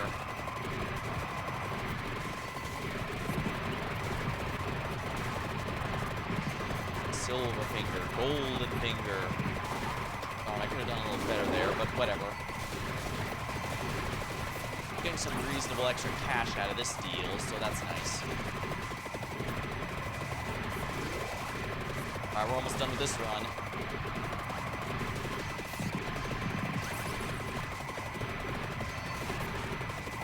I will say, I really like the characters who've been getting upgrades from the Legally Distinct Chaos Emerald there. This character may genuinely be a new favorite. Who knows? We'll have to see. Alright, we're almost done.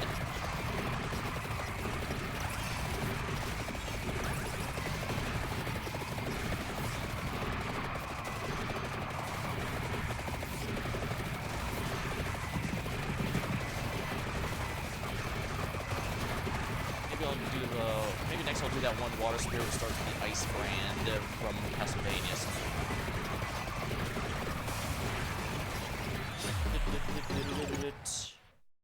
There we are. Now that was fun, seeing what Bianca's full power could offer.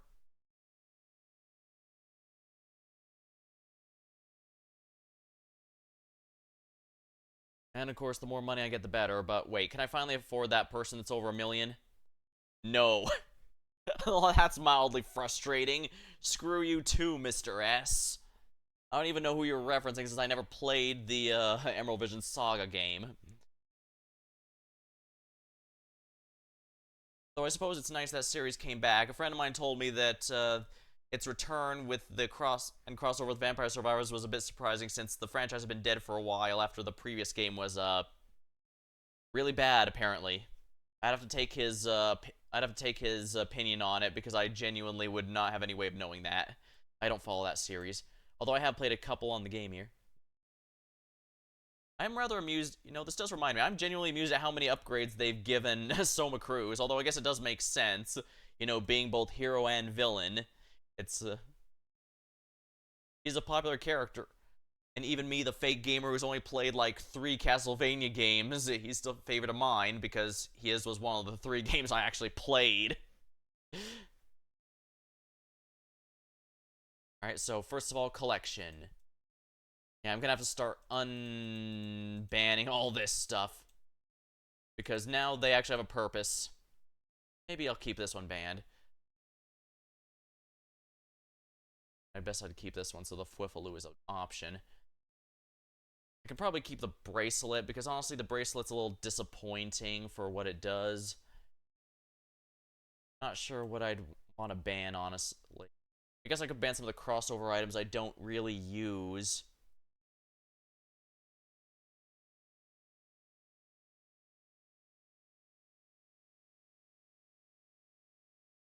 I did ban a lot of the Among Us items. These are good, honestly. It's just I was trying to control the pool. Although maybe I should turn off some of these here that we use here.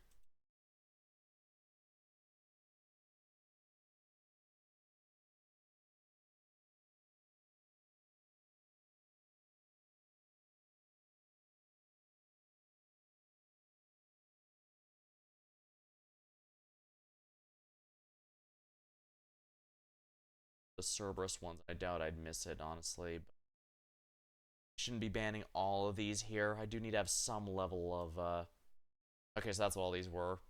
Alright, that's easy enough. Now, I need to do the new stage, but I do want to play one character who has one of the new starting weapons here. Frozen Shade, yeah, she works. It looks like most of these are actually all enemies, so that's kind of neat, actually. We'll play with the Frozen Shade, since I've actually unlocked her and I don't want to spend money. Cave Troll or Graham... No, Graham wouldn't work. Cave Troll would also work, but nah. Alright, she has starts with the Ice brand, so... Well, let me just double check what that one uses, since I'm already here. It upgrades with the Unholy Vespers. Well, that's lucky for me. I quite like the,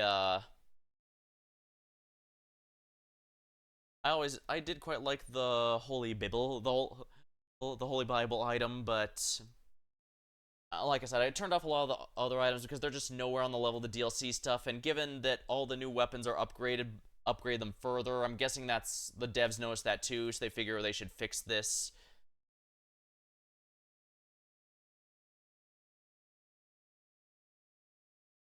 Dancing Widow. Food pickups, grave, and stacking bonuses. Sounds good to me.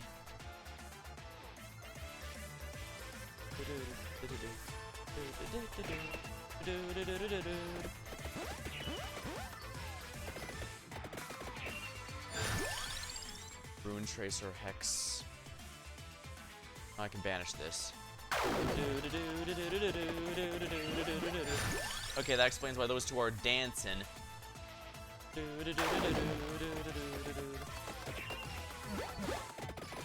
Oh, they're stealing my XP crystals.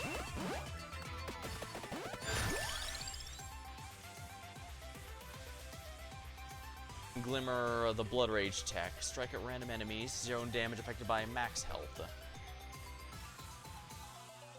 Sanguine Star might not actually be a bad idea. Strikes the nearest. Let's reroll, actually. Armadillo? Already? Actually, maybe this will be a good one. Let's get the, Actually, Empty Tome is probably going to be the strongest thing I could possibly get right now. Yeah, maybe this wasn't the best area to do this in, because this character is a little tricky to properly use. Oh, I hate these stupid red ones. I swear they deal damage before they actually hit.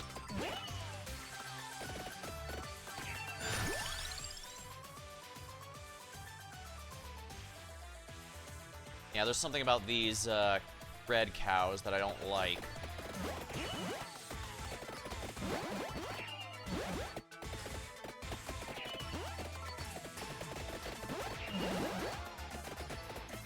Yeah, the fact they're straight up homing is not good for me.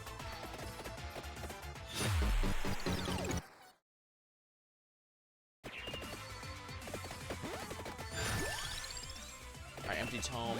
Make these come out quicker, please.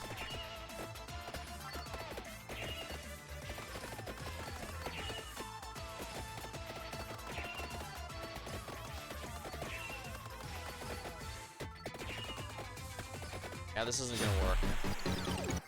I do want to see what this character's upgrade weapon is, but if I'm gonna do this, I should probably use someone stronger. Alright, Frozen Shade. We're gonna do this first, though, because I want to see this. Astral Stare. That is only 20 minutes, so it's possible. Oratory. Arlo Cart. Space 54. Rituals complete, and space itself is folded on the weight of will. The veil between cosmic planes is dimensionally misaligned, phasing in unlikely friends, nightmarish foes, and a curio of immense chaotic potential.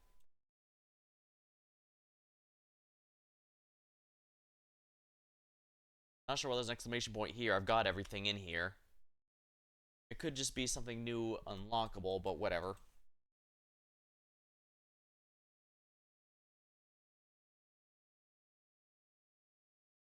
Lake Foscari. Tides of the Foscari. I did like this expansion quite a bit. It also was one you could tell they were starting with their first bit of actual trying to tell a story with it.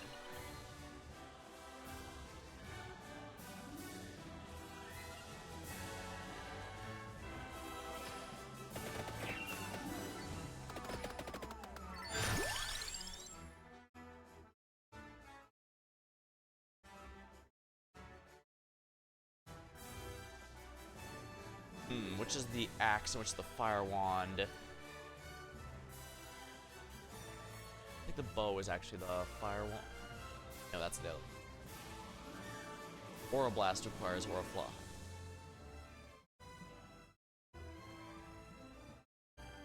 So, Aura Blast and the fire.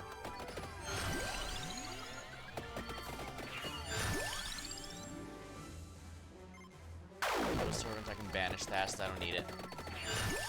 I'm gonna roll up Platinum Whip. Maybe. I don't need Twin Dragon, so we'll banish that. Aura Blast. I am now Fire and Ice.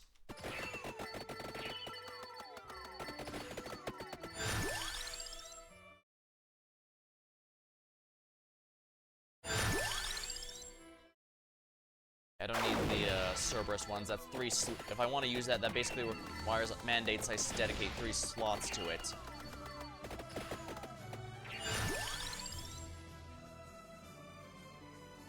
Base area and base speed up.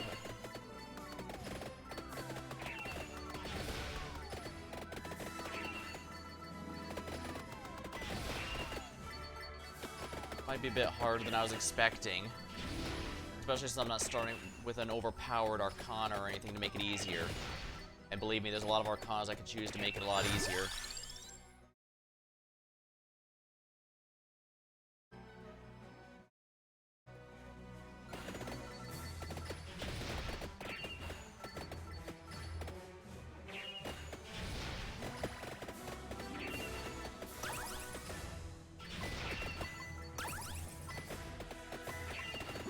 Oh, nice. Some healing. It's not gonna last me, but it should help. Roulettes might be saving me. They could also screw me, but for now they're saving me. Oh yeah, this might save me.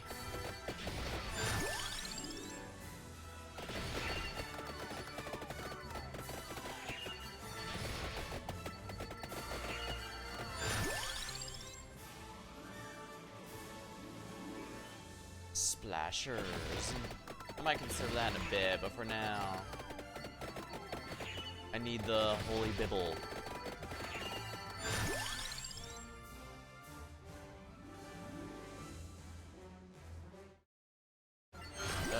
Armadillo. There's a couple ways I can go with this. Maybe I should just get the Spellbinder to make this a good bit better for everyone involved. Just, you know, get my important things out of the way first.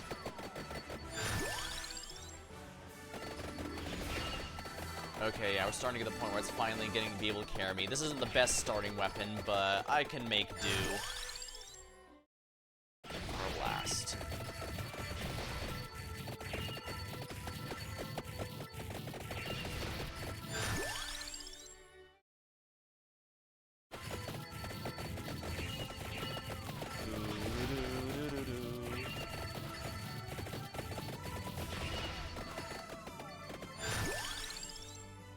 There, oh yeah, can never wrong to go with the tracked orb.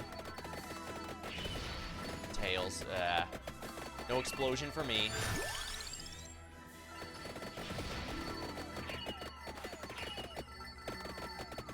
Although I suppose oh, there's a bomb here. Heads.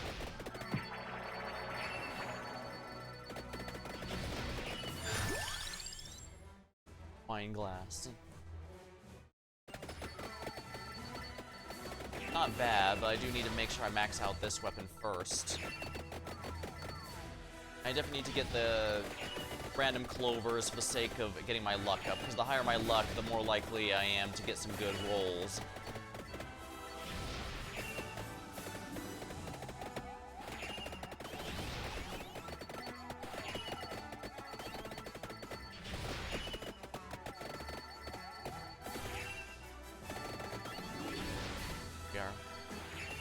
Plus 10 luck.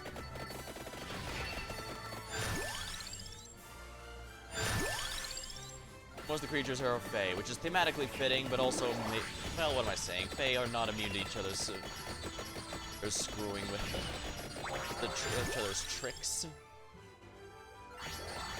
More trapdoor, please. That's gonna make life so much easier. Oh yes, please. More Spellbinder is also good. Absolutely want to see what some of these upgrades can do. Ice Fang. I guess thematically that'd be appropriate.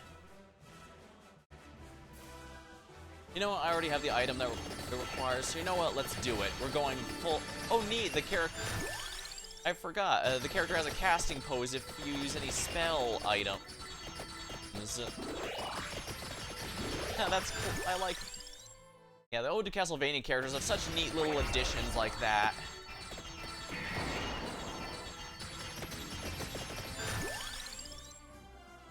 I don't want the Umbra quite yet, so we're gonna do it this way.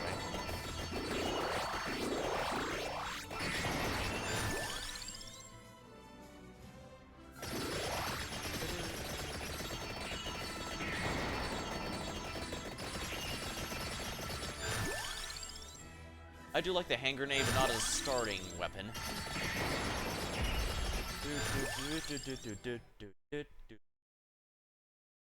Spinach I absolutely need, no matter what, because that upgrades on an item, and that's going to be huge for the next upgrade. Aura Blast, max that out, and we also need to max out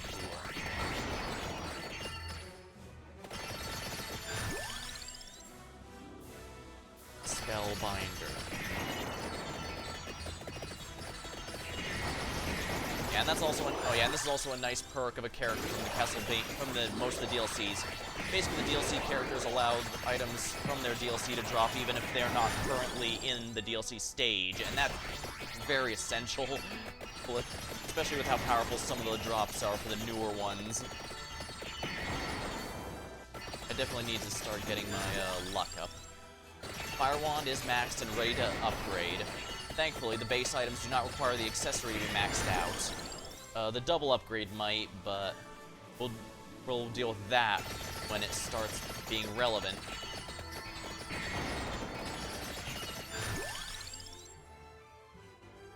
Aura Blast is now maxed and also ready for upgrades. Wonderful. Dice Brand is also maxed, as I just need to find the Holy Bibble. So Ice Fang is great, but it's not the book I'm specifically after.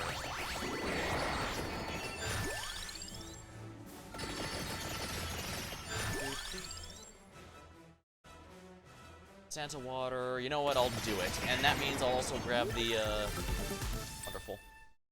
I'll also grab the item It upgrades, which is thankfully somewhat self-evident.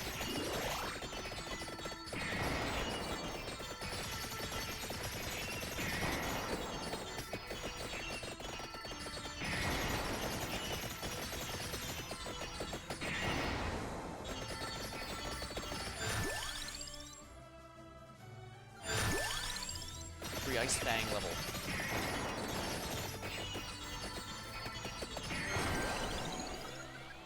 Hydro Storm. Predict waves based on... By and large, this is a fire and ice build. You know, my Pathfinder character is basically running something like this. That's nice.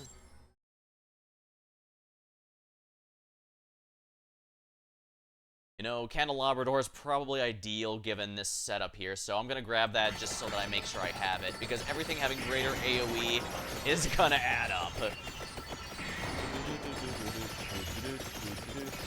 Frozen Shade seems to be an ice spirit after all.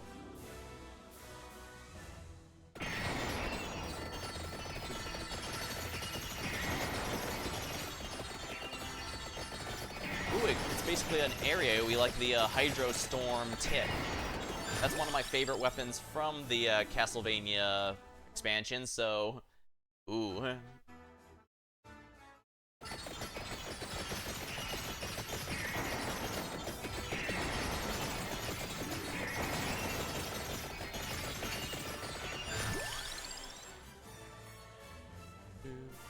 Spellbinder maxed.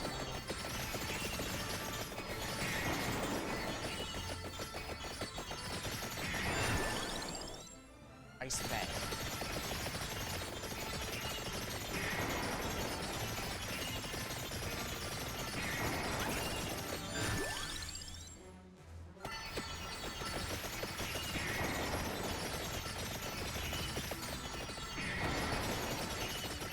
Now that's the only problem, because I have almost all the expansions. Oh, wonderful. This does lead to a slight issue in that, this means that my drop pools are massively inflated, so basically, unless I specifically make sure to ban almost everything. There's a lot of items I like, but there's also items that I want to control getting, so it's a bit of a process. Maybe I should grab the Corona's Mana, actually.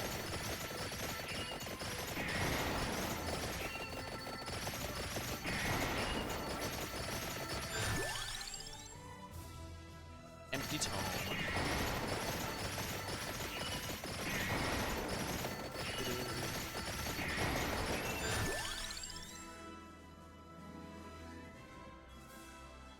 Ice Fang is now maxed.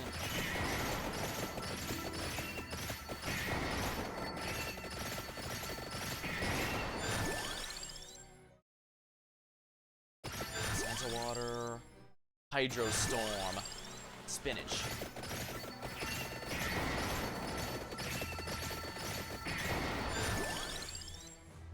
Spinach is now officially maxed. Wonderful. I'll wait for Corona's Mana to come back again. I'll grab it, and then I'll grab the Clover here.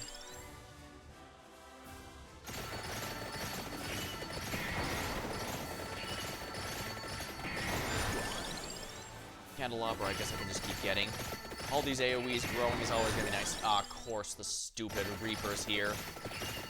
I have to hope I get enough luck and get a, what's it called? A Rosary in order to nuke that thing. Otherwise, I can never go through that area until he decides to screw off.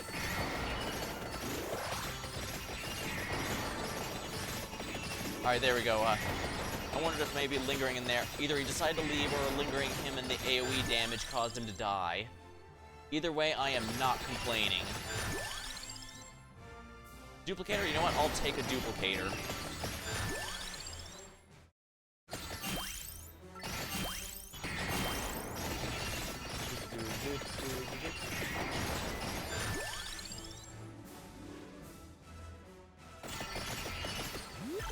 Free level of something, don't mind if I do.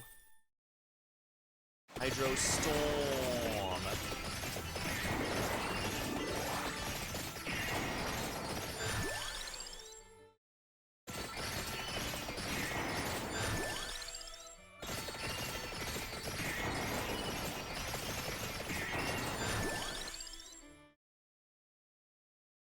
Empty Tome.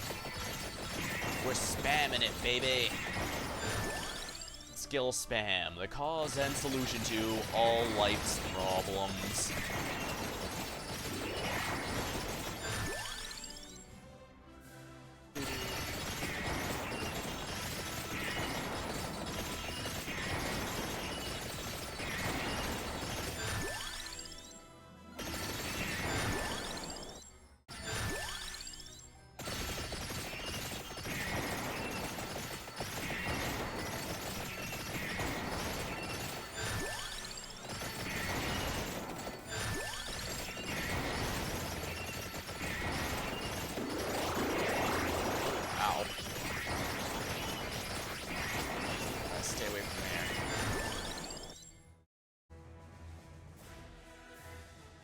Always the floor chicken.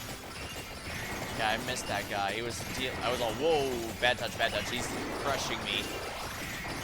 Okay, at least I get a golden egg out of this.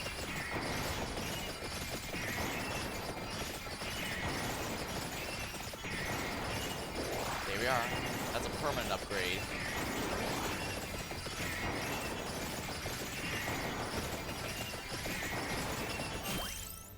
Dark powers protect the bearer. Sounds good to me, given how much damage I was taking right there. Holy crap.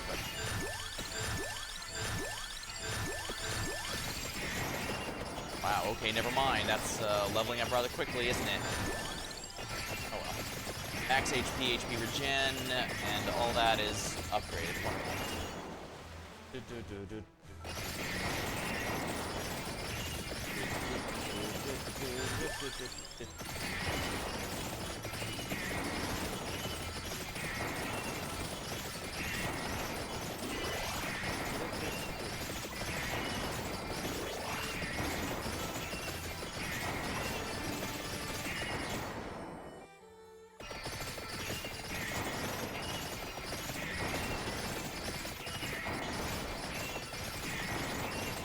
should be at the point where we can start getting upgrade chests now, so that's gonna be quite nice. Oh, I missed a chest down there.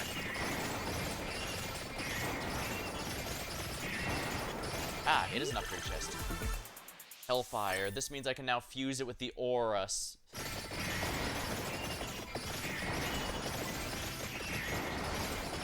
Well, it's good to know that the base weapons are now being kept up with the others. It requires a bit more work, but I'm sure it'll be worth it. Or I guess we'll find out soon enough if that is the case or not. A new one. List of weapon projectiles. Oh, right, I forgot to get the most important one, the book. Well, there's a few ways I can get around that. I just need to get a candy box. Maybe that'll be a nice excuse to use this character more. Or I could use the character who starts with the, I could use a Domario who starts with the books. That way I can just buy the ice brand off of Trouser. Gemini. Listed weapons come with a counterpart.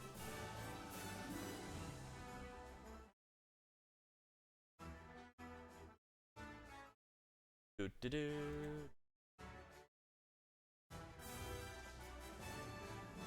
Let's go with Disco Gold for fun. Maybe I should have gotten the other one. Oh, whatever. Disco Gold is always a fun one just because it gets you lots of cash, even if you're not specifically doing a money run. And yeah, I know, I should be doing money runs, especially with how good some of these can be.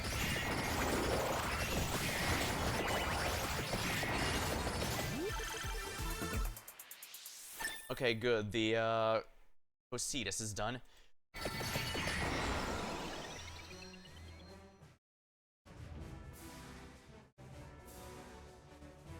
Jail of Crystal.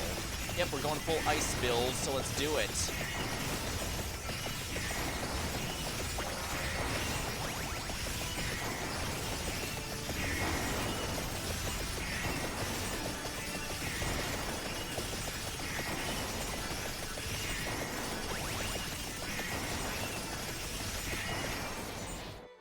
Probably shouldn't hang out here too long. These mushroom men are very durable. Granted, it's not so bad now that my build's going, but it's still something to be very wary of.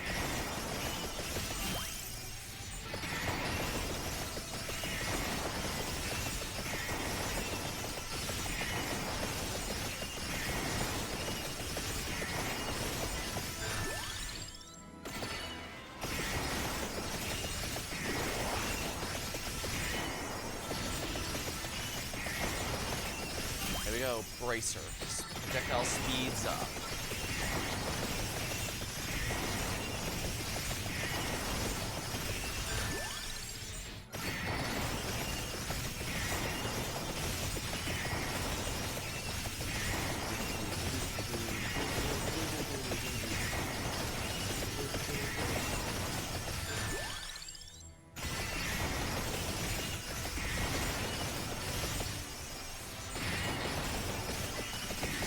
I think I might should have gotten from the future just to guarantee I get all the upgrades.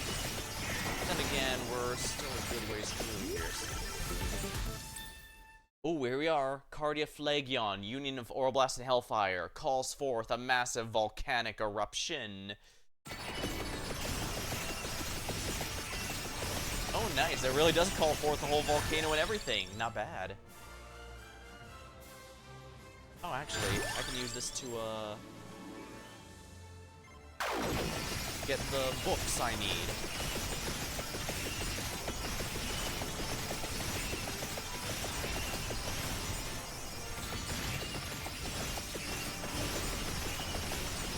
The Fey village here is a little bit of a pain to navigate, so I think it'd be my best to just go back where I came.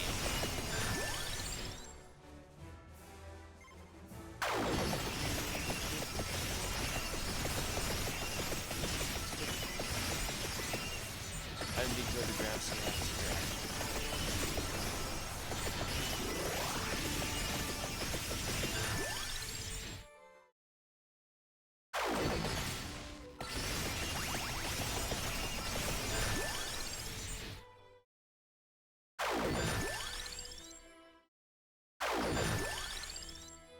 Here are King Bibble.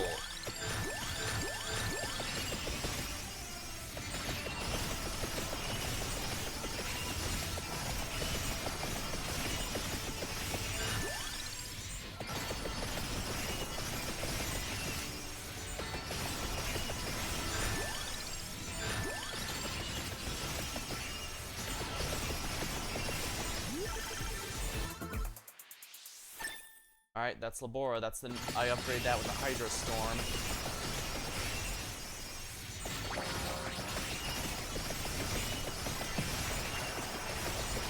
So these are actual unions. In that case, that means I will get more room to do other stuff.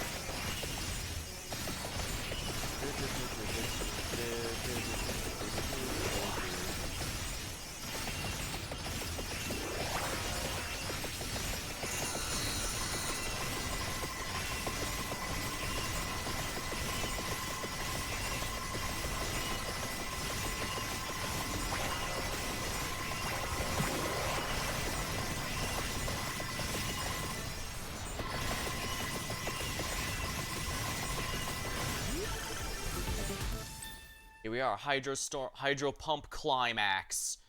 It never rains, but it pours.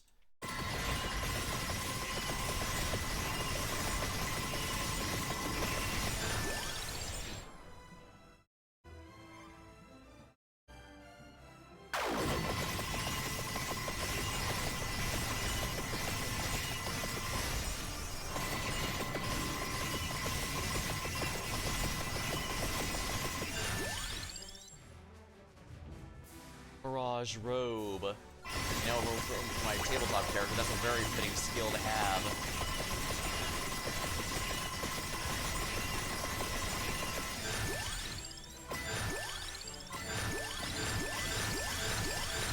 Eight. Wow.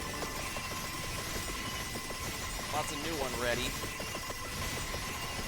And my friends don't really like the robe very much, but I personally love it, especially since the upgrade actually does draw aggro away from you.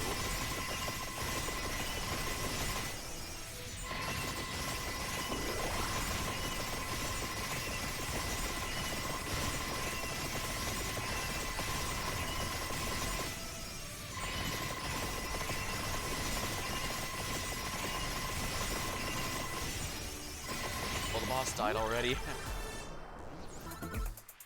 Unholy Vespers? Good, good. Now we have another weapon that's ready to fuse.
There it is, a fusion.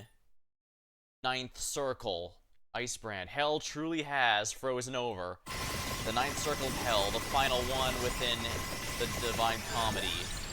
Specifically reserved for traitors. And Oathbreakers. You know, Water Dragon Whip. Time to go full water and ice, baby. Oh yeah!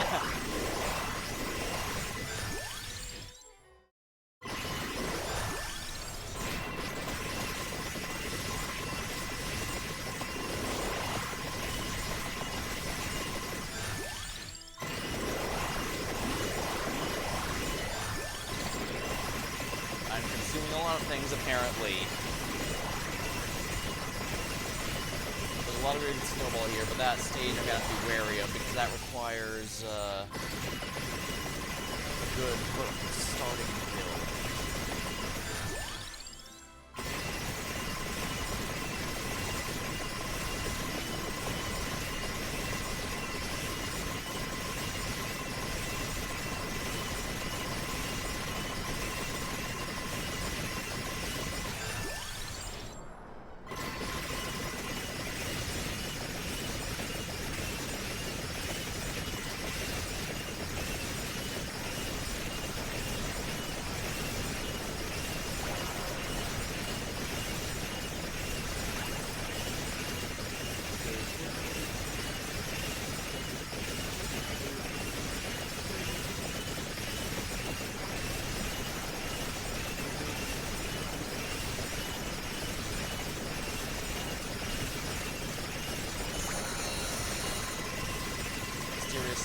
horrors around me.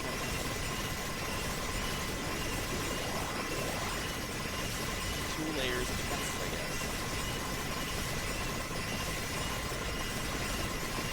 You know, I should probably speed this up now. Let's see.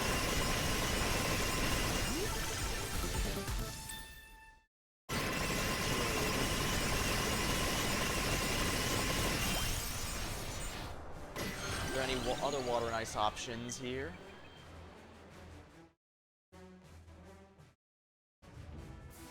Prismatic missile, technically all of them. Oh yeah, funny, when you upgrade an item, the base one counts as going away. So I could pick that if I wanted. I won't, but it's an option. Spirit Rings.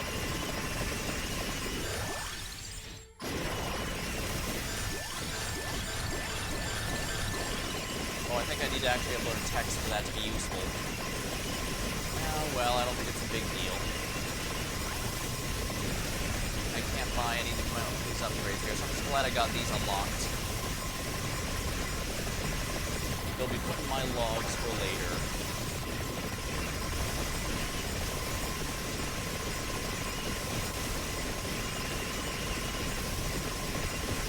I'm not sure if I'll be able to do my usual Tuesday game with the friends. That was always been the roughest day, and with the new year, I'm not sure that's even gonna happen.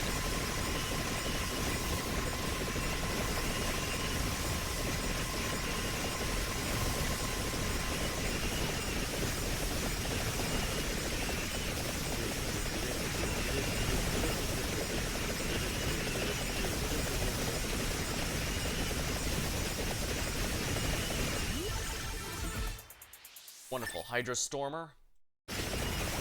Now I truly am watching the enemies away. It's like the ending to Kanto 8 and Limbus Company. I'm assuming Kanto 9 is going to end with fire, given the characters involved in those chapters.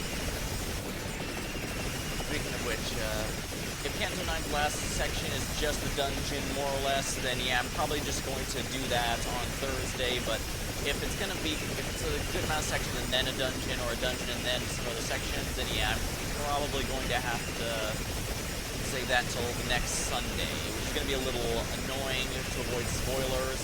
I straight up couldn't avoid spoilers for the last section, but luckily it wasn't a major one. I was worried that boss was going to be a lot more important than they actually were, so lucky me, lucky me.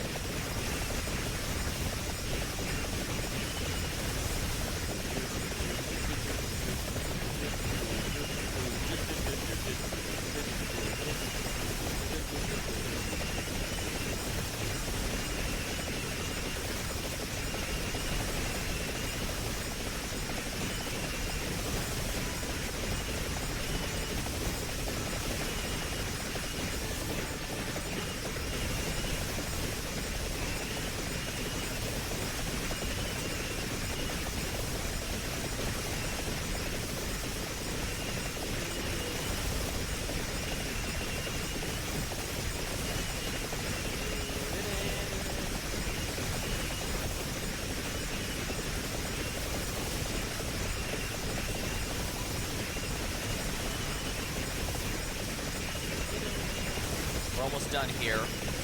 Final boss in 25 minutes. Oh no, it did work.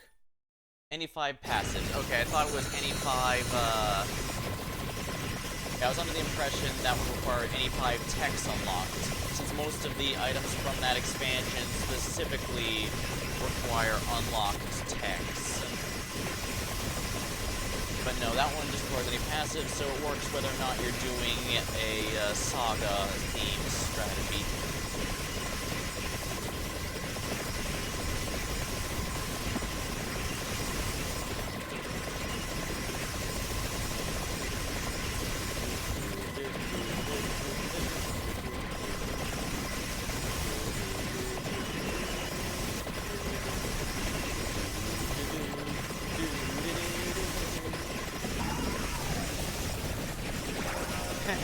Wow, that was fast. Well, can't say I'm not enjoying the fireworks. Now this this is an endgame build for Vampire Survivors. Can't see shit, Captain. this isn't even the most overpowered build. If I'd gone from the future, it'd be even more crazy. But nah, I just have the ultimate power of water, ice, and a bit of fire on the side. Okay, it's not my fault. Ultra Water Elemental Sorcerer can still use Fireball in the natural fire type.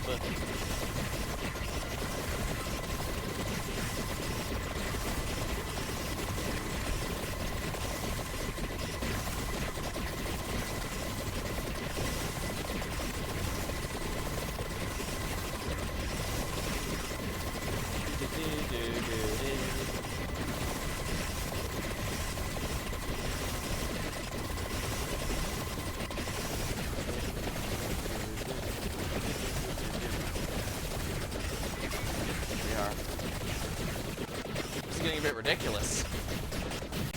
Well, don't worry, we have, it's 28 minutes, so and remember, I have it on triple speed countdown, so we're reaching 30 minutes that much faster.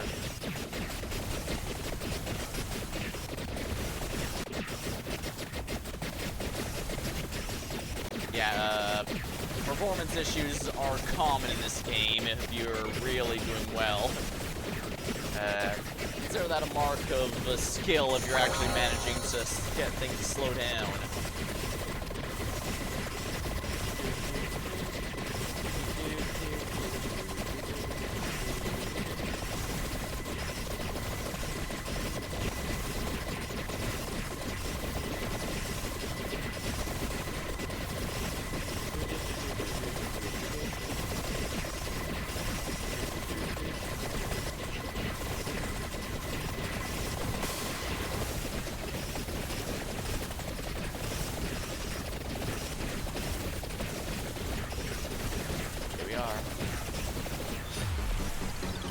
It took him a bit to actually reach me because I kept freezing, and that's hilarious. But yeah, that's good, I'll call it. I didn't really earn anything new there, but honestly, I was just having fun with the new upgrades and such. I'm really glad that they didn't neglect the starting gear. They could have, but now there's definitely a reason to seriously consider keeping them activated or using them on the regular. And that just feels nice. Now, this next one's really gonna be tough, so I gotta be careful there. Now, who I choose is going to be very essential, because whoever I choose needs to be able to fight well.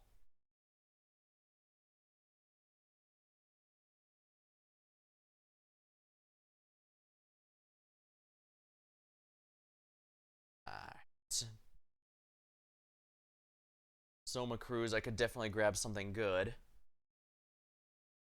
Once per turn, he revives. And of course, I don't think anything in there uses health drain, but I guess if it does, all the vampires and half vampires are immune.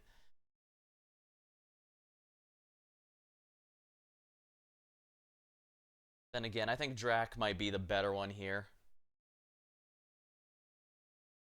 Because I'm pretty sure he's intentionally overpowered, so we're gonna do this for the new stage. I could also just use Queen Sigma, since she was originally the reward for 100% completing the base game.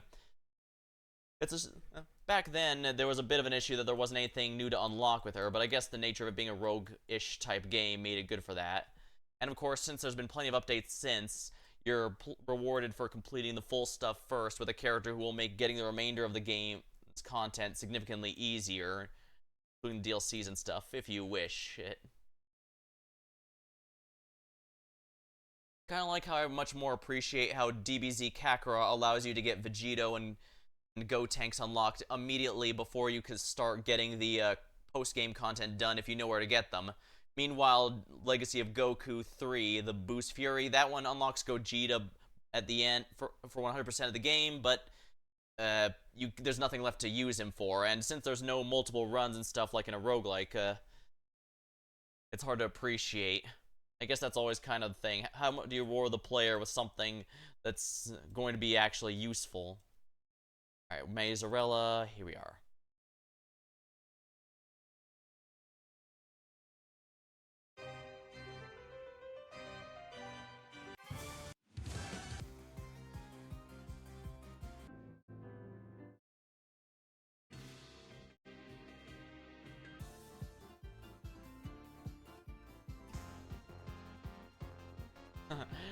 Like some.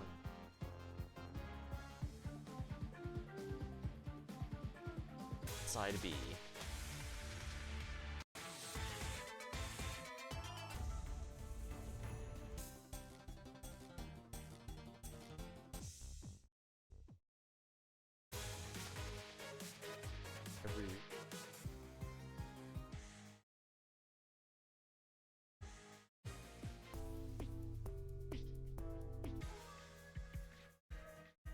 Dust elementation.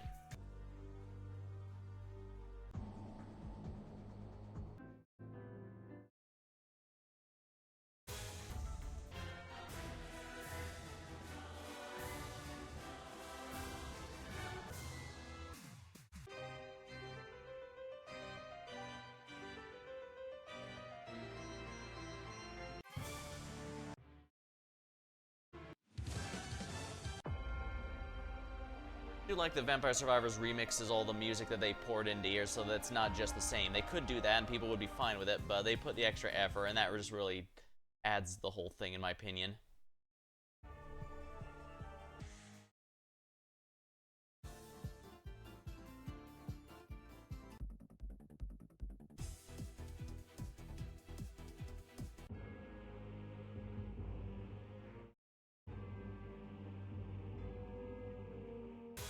Oh, where's the song for...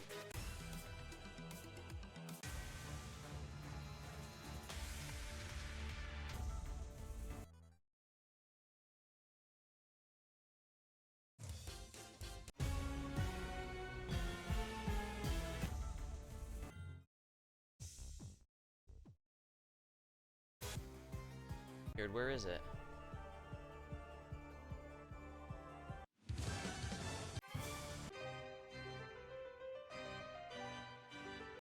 Fine, we'll just go with the default. This is a challenge area, and it's 20 minutes, so it's a lot shorter than the others. We'll do it this way.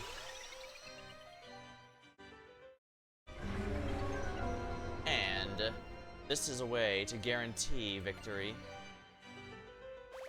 I'm not gonna give you even the remotest of a chance.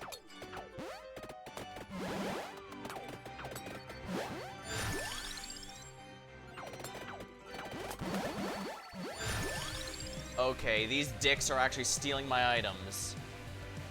Flamberger.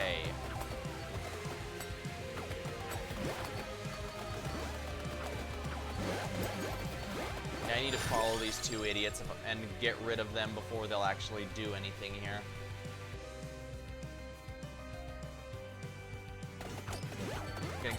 The Alchemy Whip I should be grabbing specifically because the Tiramisu upgrades it. That's the same thing that upgrades Drax base weapon. Now let's see here. What items here might be particularly of use to me? I could get Armadillo and guarantee it. In fact, I think I'm going to do precisely that. There we go. Our weapon is upgraded no matter what.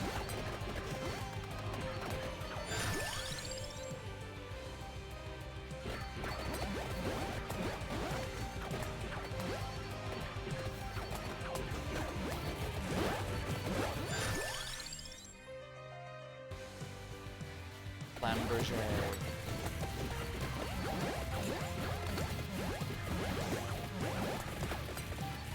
Alright, we have to follow them. I get it. We have to follow them to their boss room and then fight them there.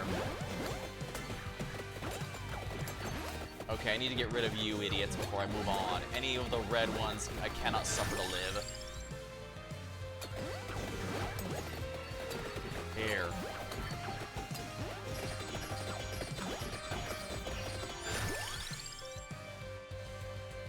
Base speed up. Full crush.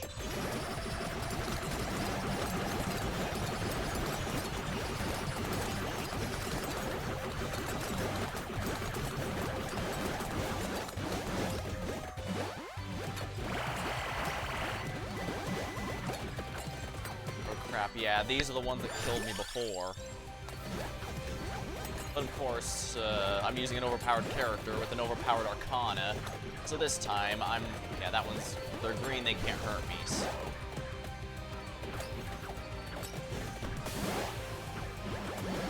Here we are, we're now in the boss where we can fight this girl.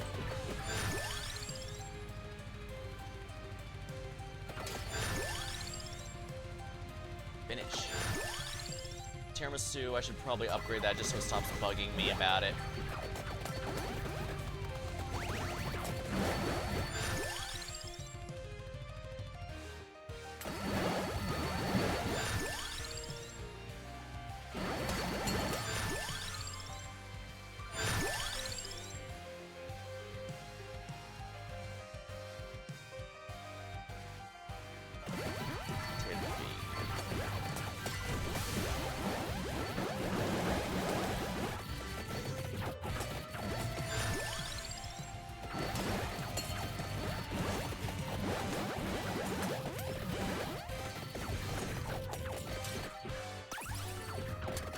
He's still moving because we're not at the boss room. He's just here to steal our items and guide us to where we can properly fight him. Full rush.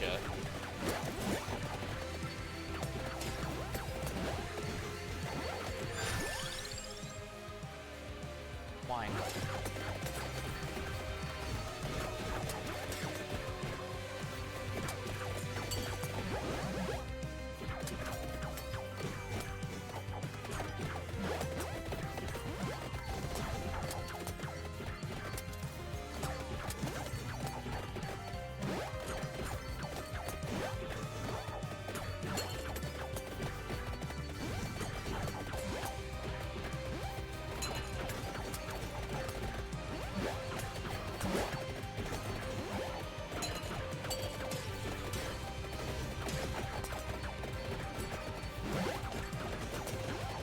Well, at least these enemies are a bit more benign.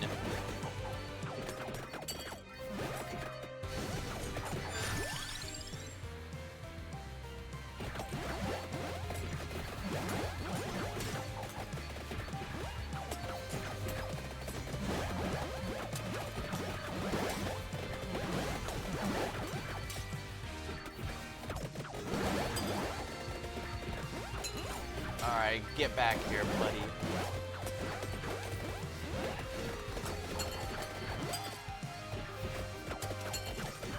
Alright, we're definitely getting close. I remember the milk bit here. These idiots are... Let me just stop paying him. Alright. Yeah, these giant red cows are absolute... Oh, you asshole. Of course you steal my chest too. Okay, yeah, you're getting a beat down, buddy. Huh, Kukri. You know what? Let's go it. Let's let Drac max the Kukri. There we are. Finally.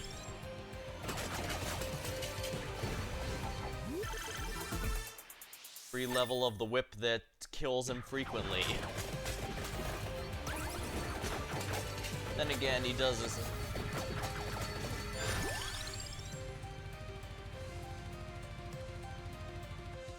Lifetime scan on Dracula. You know what? Let's do that just because that would be that feels hilarious. That said, I have to get the ghost mini in order to do that.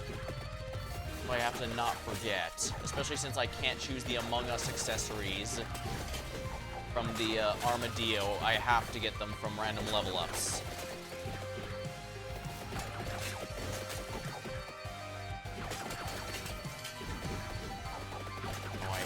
Oh, of course these assholes are here.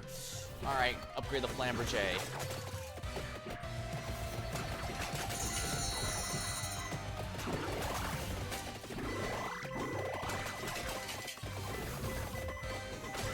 Yeah, incoming damage being capped is normally something you'd have to use those special items for, so not having to do that here is kind of a massive boon.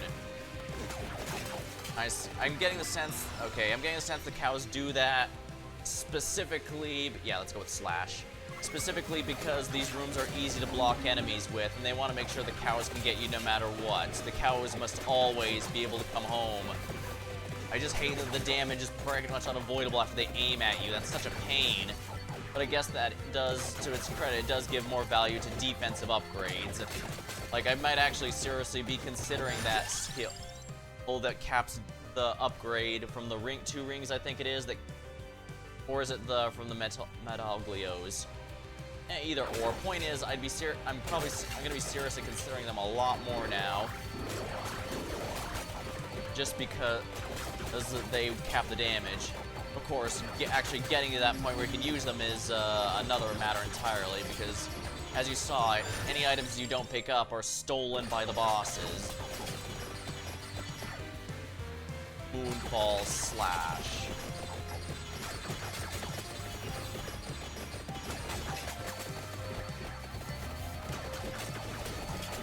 I guess it doesn't mean healing is that much more important, since I can't just kill them before they kill me. That's not gonna work. At least not with this particular setup.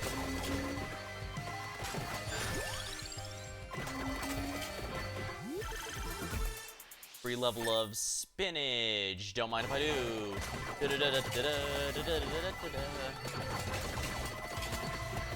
Popeye is one of those franchises that's even before my time, if you can believe that. I know, it might be hard to believe. Eva.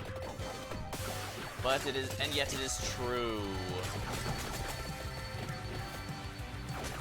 Now granted, I still saw a number of episodes growing up, and let's just say, you can tell they're from another time. It's not the worst I've seen, but it's definitely one of the... Who's rubbing our hands together going, please remember, her they made during very clear point history.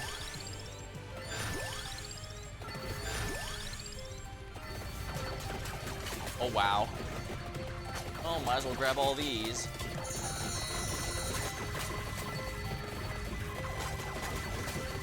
Now that I can upgrade the life sign scan, life is going to be significantly easier. Alchemy Whip is maxed out, it's ready to upgrade.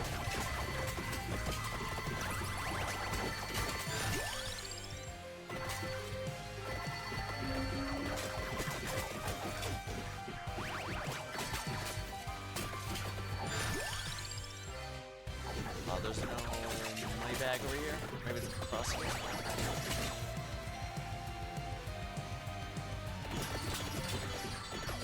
I guess it's not obtainable wherever it is right now, so I'll have to ignore it. Onward, see if defeating those two bosses opened up the way. Tier.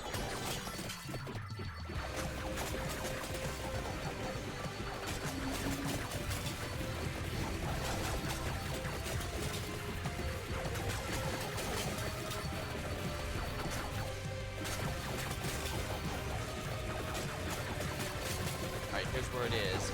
There's a doorway or something open.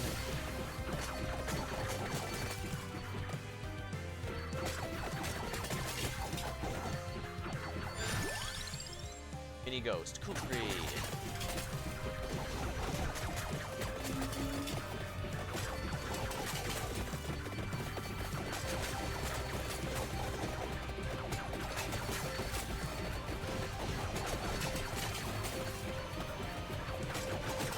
A lot of items in there, but either there's a way to open it or you're just supposed to get strong enough to walk through walls, because the game does actually start removing wall collision if you're so powerful that it's clear there's no way you can see the screen anymore.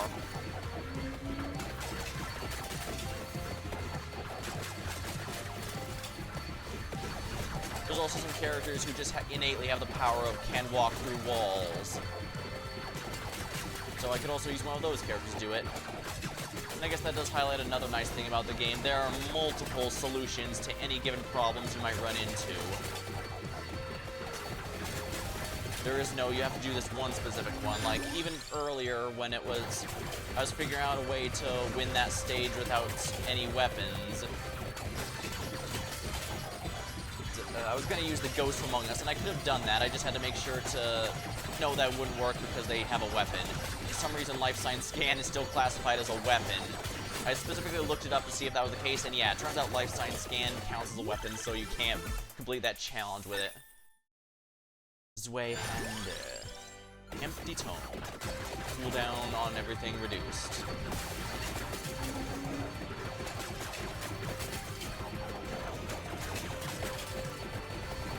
Drac has a lot of swords today.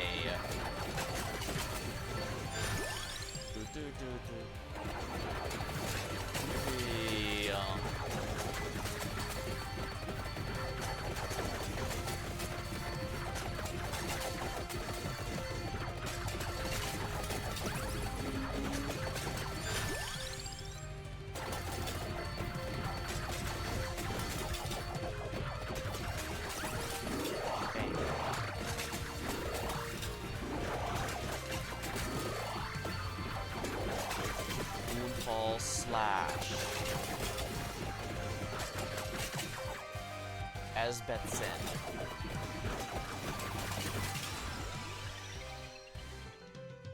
Disco of Gold. Let's see if I can get something else, though. You know what, let's do this just so I can get some more wine glasses. We are a very drunk vampire today.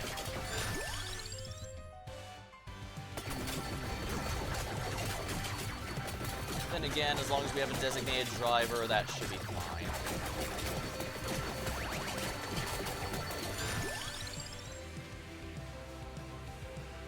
Well, I guess in this other tabletop character, the one character I do plan to use for... Nice. For Righteous is coming along well, but they probably wouldn't approve of what I just said, that's for sure. Well, maybe that's... I mean, if you're not going to talk someone out of it, it might be better to at least them to take do something responsible with it. It's definitely fun. Guess I'm not asking him later. There is, after all, a very fine line between being a killjoy and trying to help.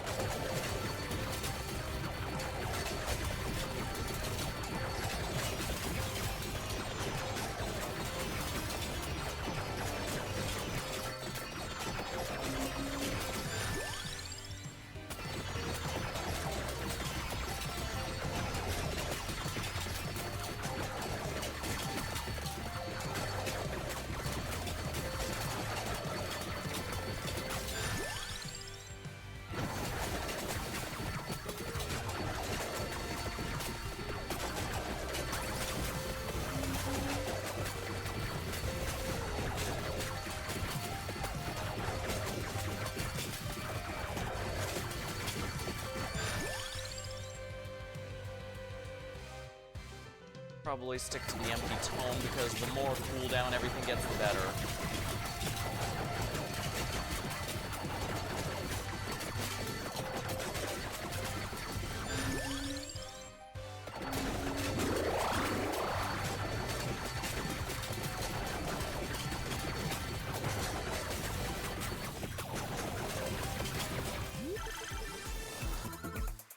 Here we go, Vampire Killer.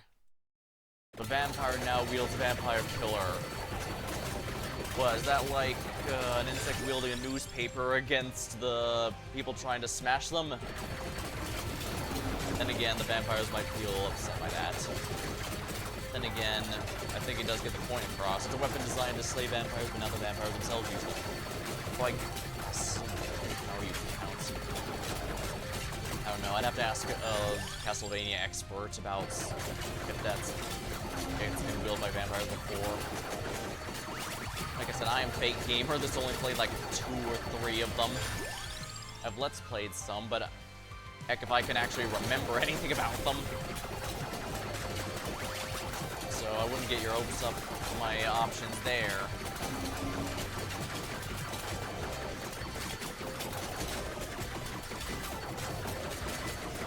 Yeah, I'm not a fan of the unavoidable damage, but like with the Unbreakable Coins in Olympus, I get why it exists.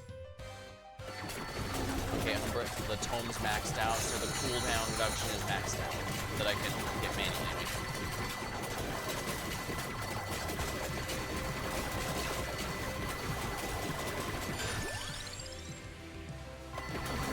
Base area up.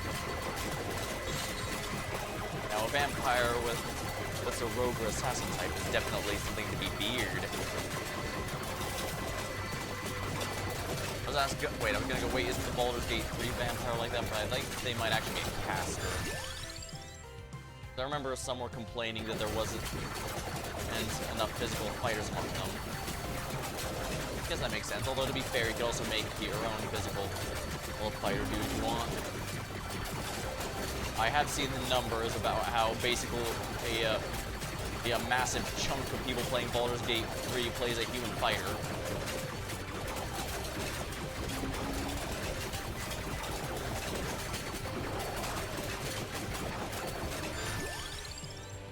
So I guess it's hard to appreciate when I've only gone through 1 campaign so far, 2 if you count the Kingmaker campaign. do admit part of me doesn't want to start that Wrath just because it looks fun, but I guess we'll have to see.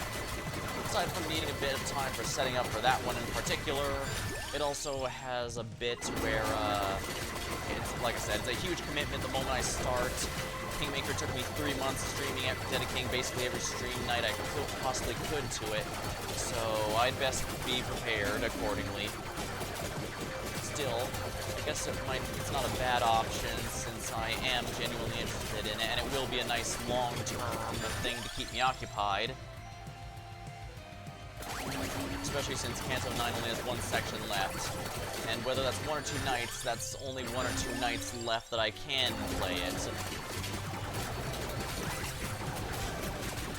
The reason I was able to get so much content out of that last year is because as a new player I had quite a bit to go through, including the raid equivalents like the railways, or whatever the endgame stuff is.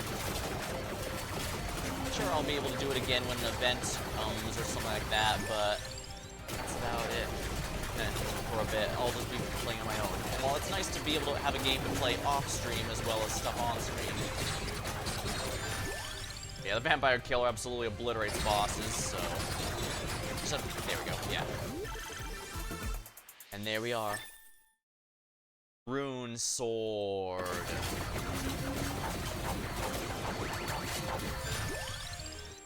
Fires an additional projectile. I like this way-hander, the way it's just toss a bunch of swords in the air and they stab the ground. Hopefully with enemies in between it.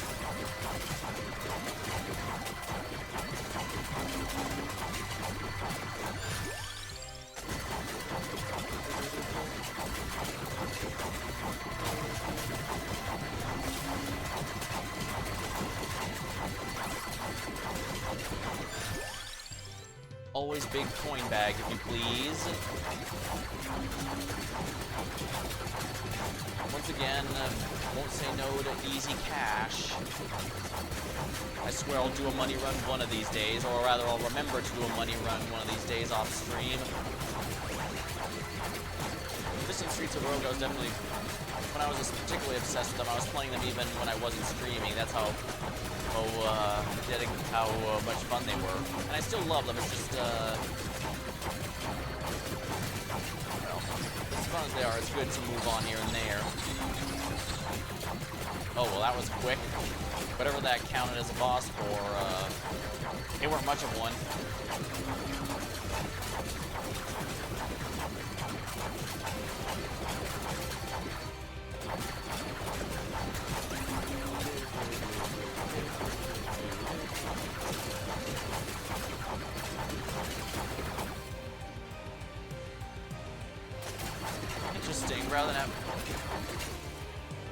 Rather than having the rings and, what's it called? The rings available, it's the, clockwork,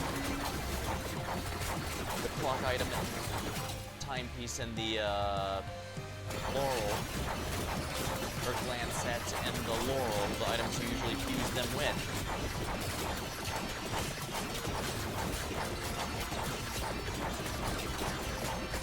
Although, really not, since I didn't choose one of the things that give me a guaranteed chest here and there. It's certainly being a pain, that's for sure. What a pain in the ass. Oh well. Still, this isn't the most broken build ever, but I am using broken character, so that's always nice.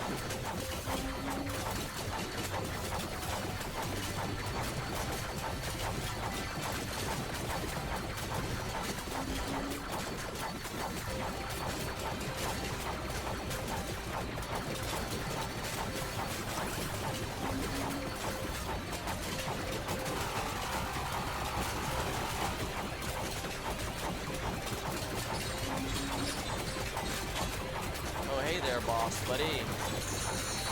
Looks like you could use some help dying. Let me fix that. Meal ticket. Wonderful. My base weapon finally upgraded.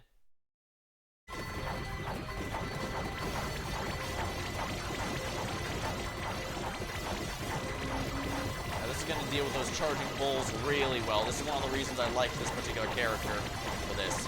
Aside from having a way to guarantee I can't be bursted down instantly, be it thanks to all damage being capped.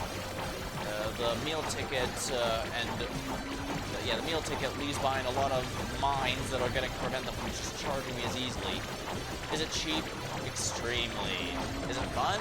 Very much so. Maybe I should have brought Soma here now that I think about it. Then again, I should probably do Ode to Castlevania and unlock the Soma thing, the new Soma form available. Ooh, there we are. I managed to upgrade into my new form.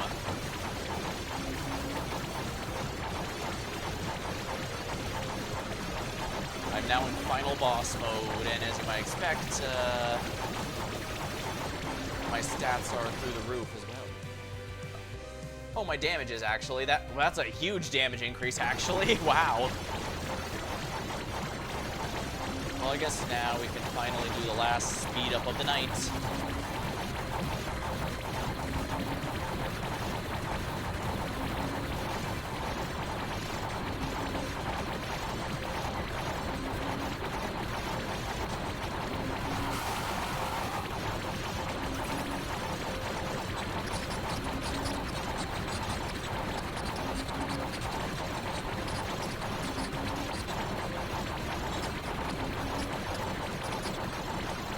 Yeah, I think this might not be killable.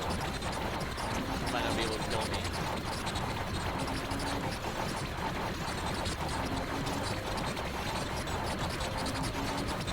I see he's got backup with the pains in the ass. Oh hey, he's actually might kill me now. Yeah, even the Red Reaper's damage is capped at 10, so.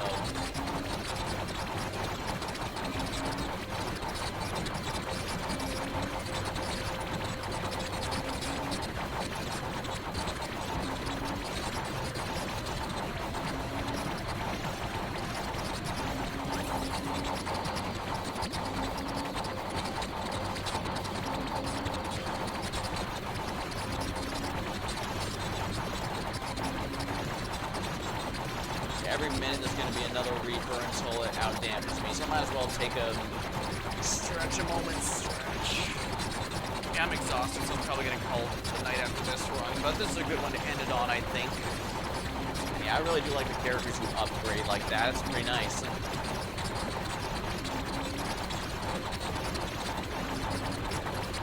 The whole big-ass thing. That was a funny death animation. Ooh, yeah, that was a good time, I'd say. Actually, there my secrets were unlocked. You can cheese the secrets if you want, which is kind of neat. But I'd like to do at least some of them now.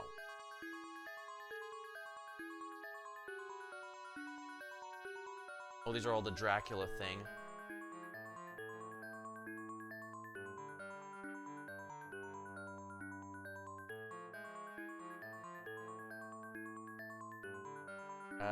It's not, oh right, the ones at the end are the DLC stuff. Yeah, this is DLC. But that one. Yeah, these are all DLC. This is base game. Yeah, this is definitely the, DLC. This probably is. Yeah, that's a lot to look through. I should thumb through it a bit later, but for now, I'm feeling in good shape, so I'm gonna call it for tonight.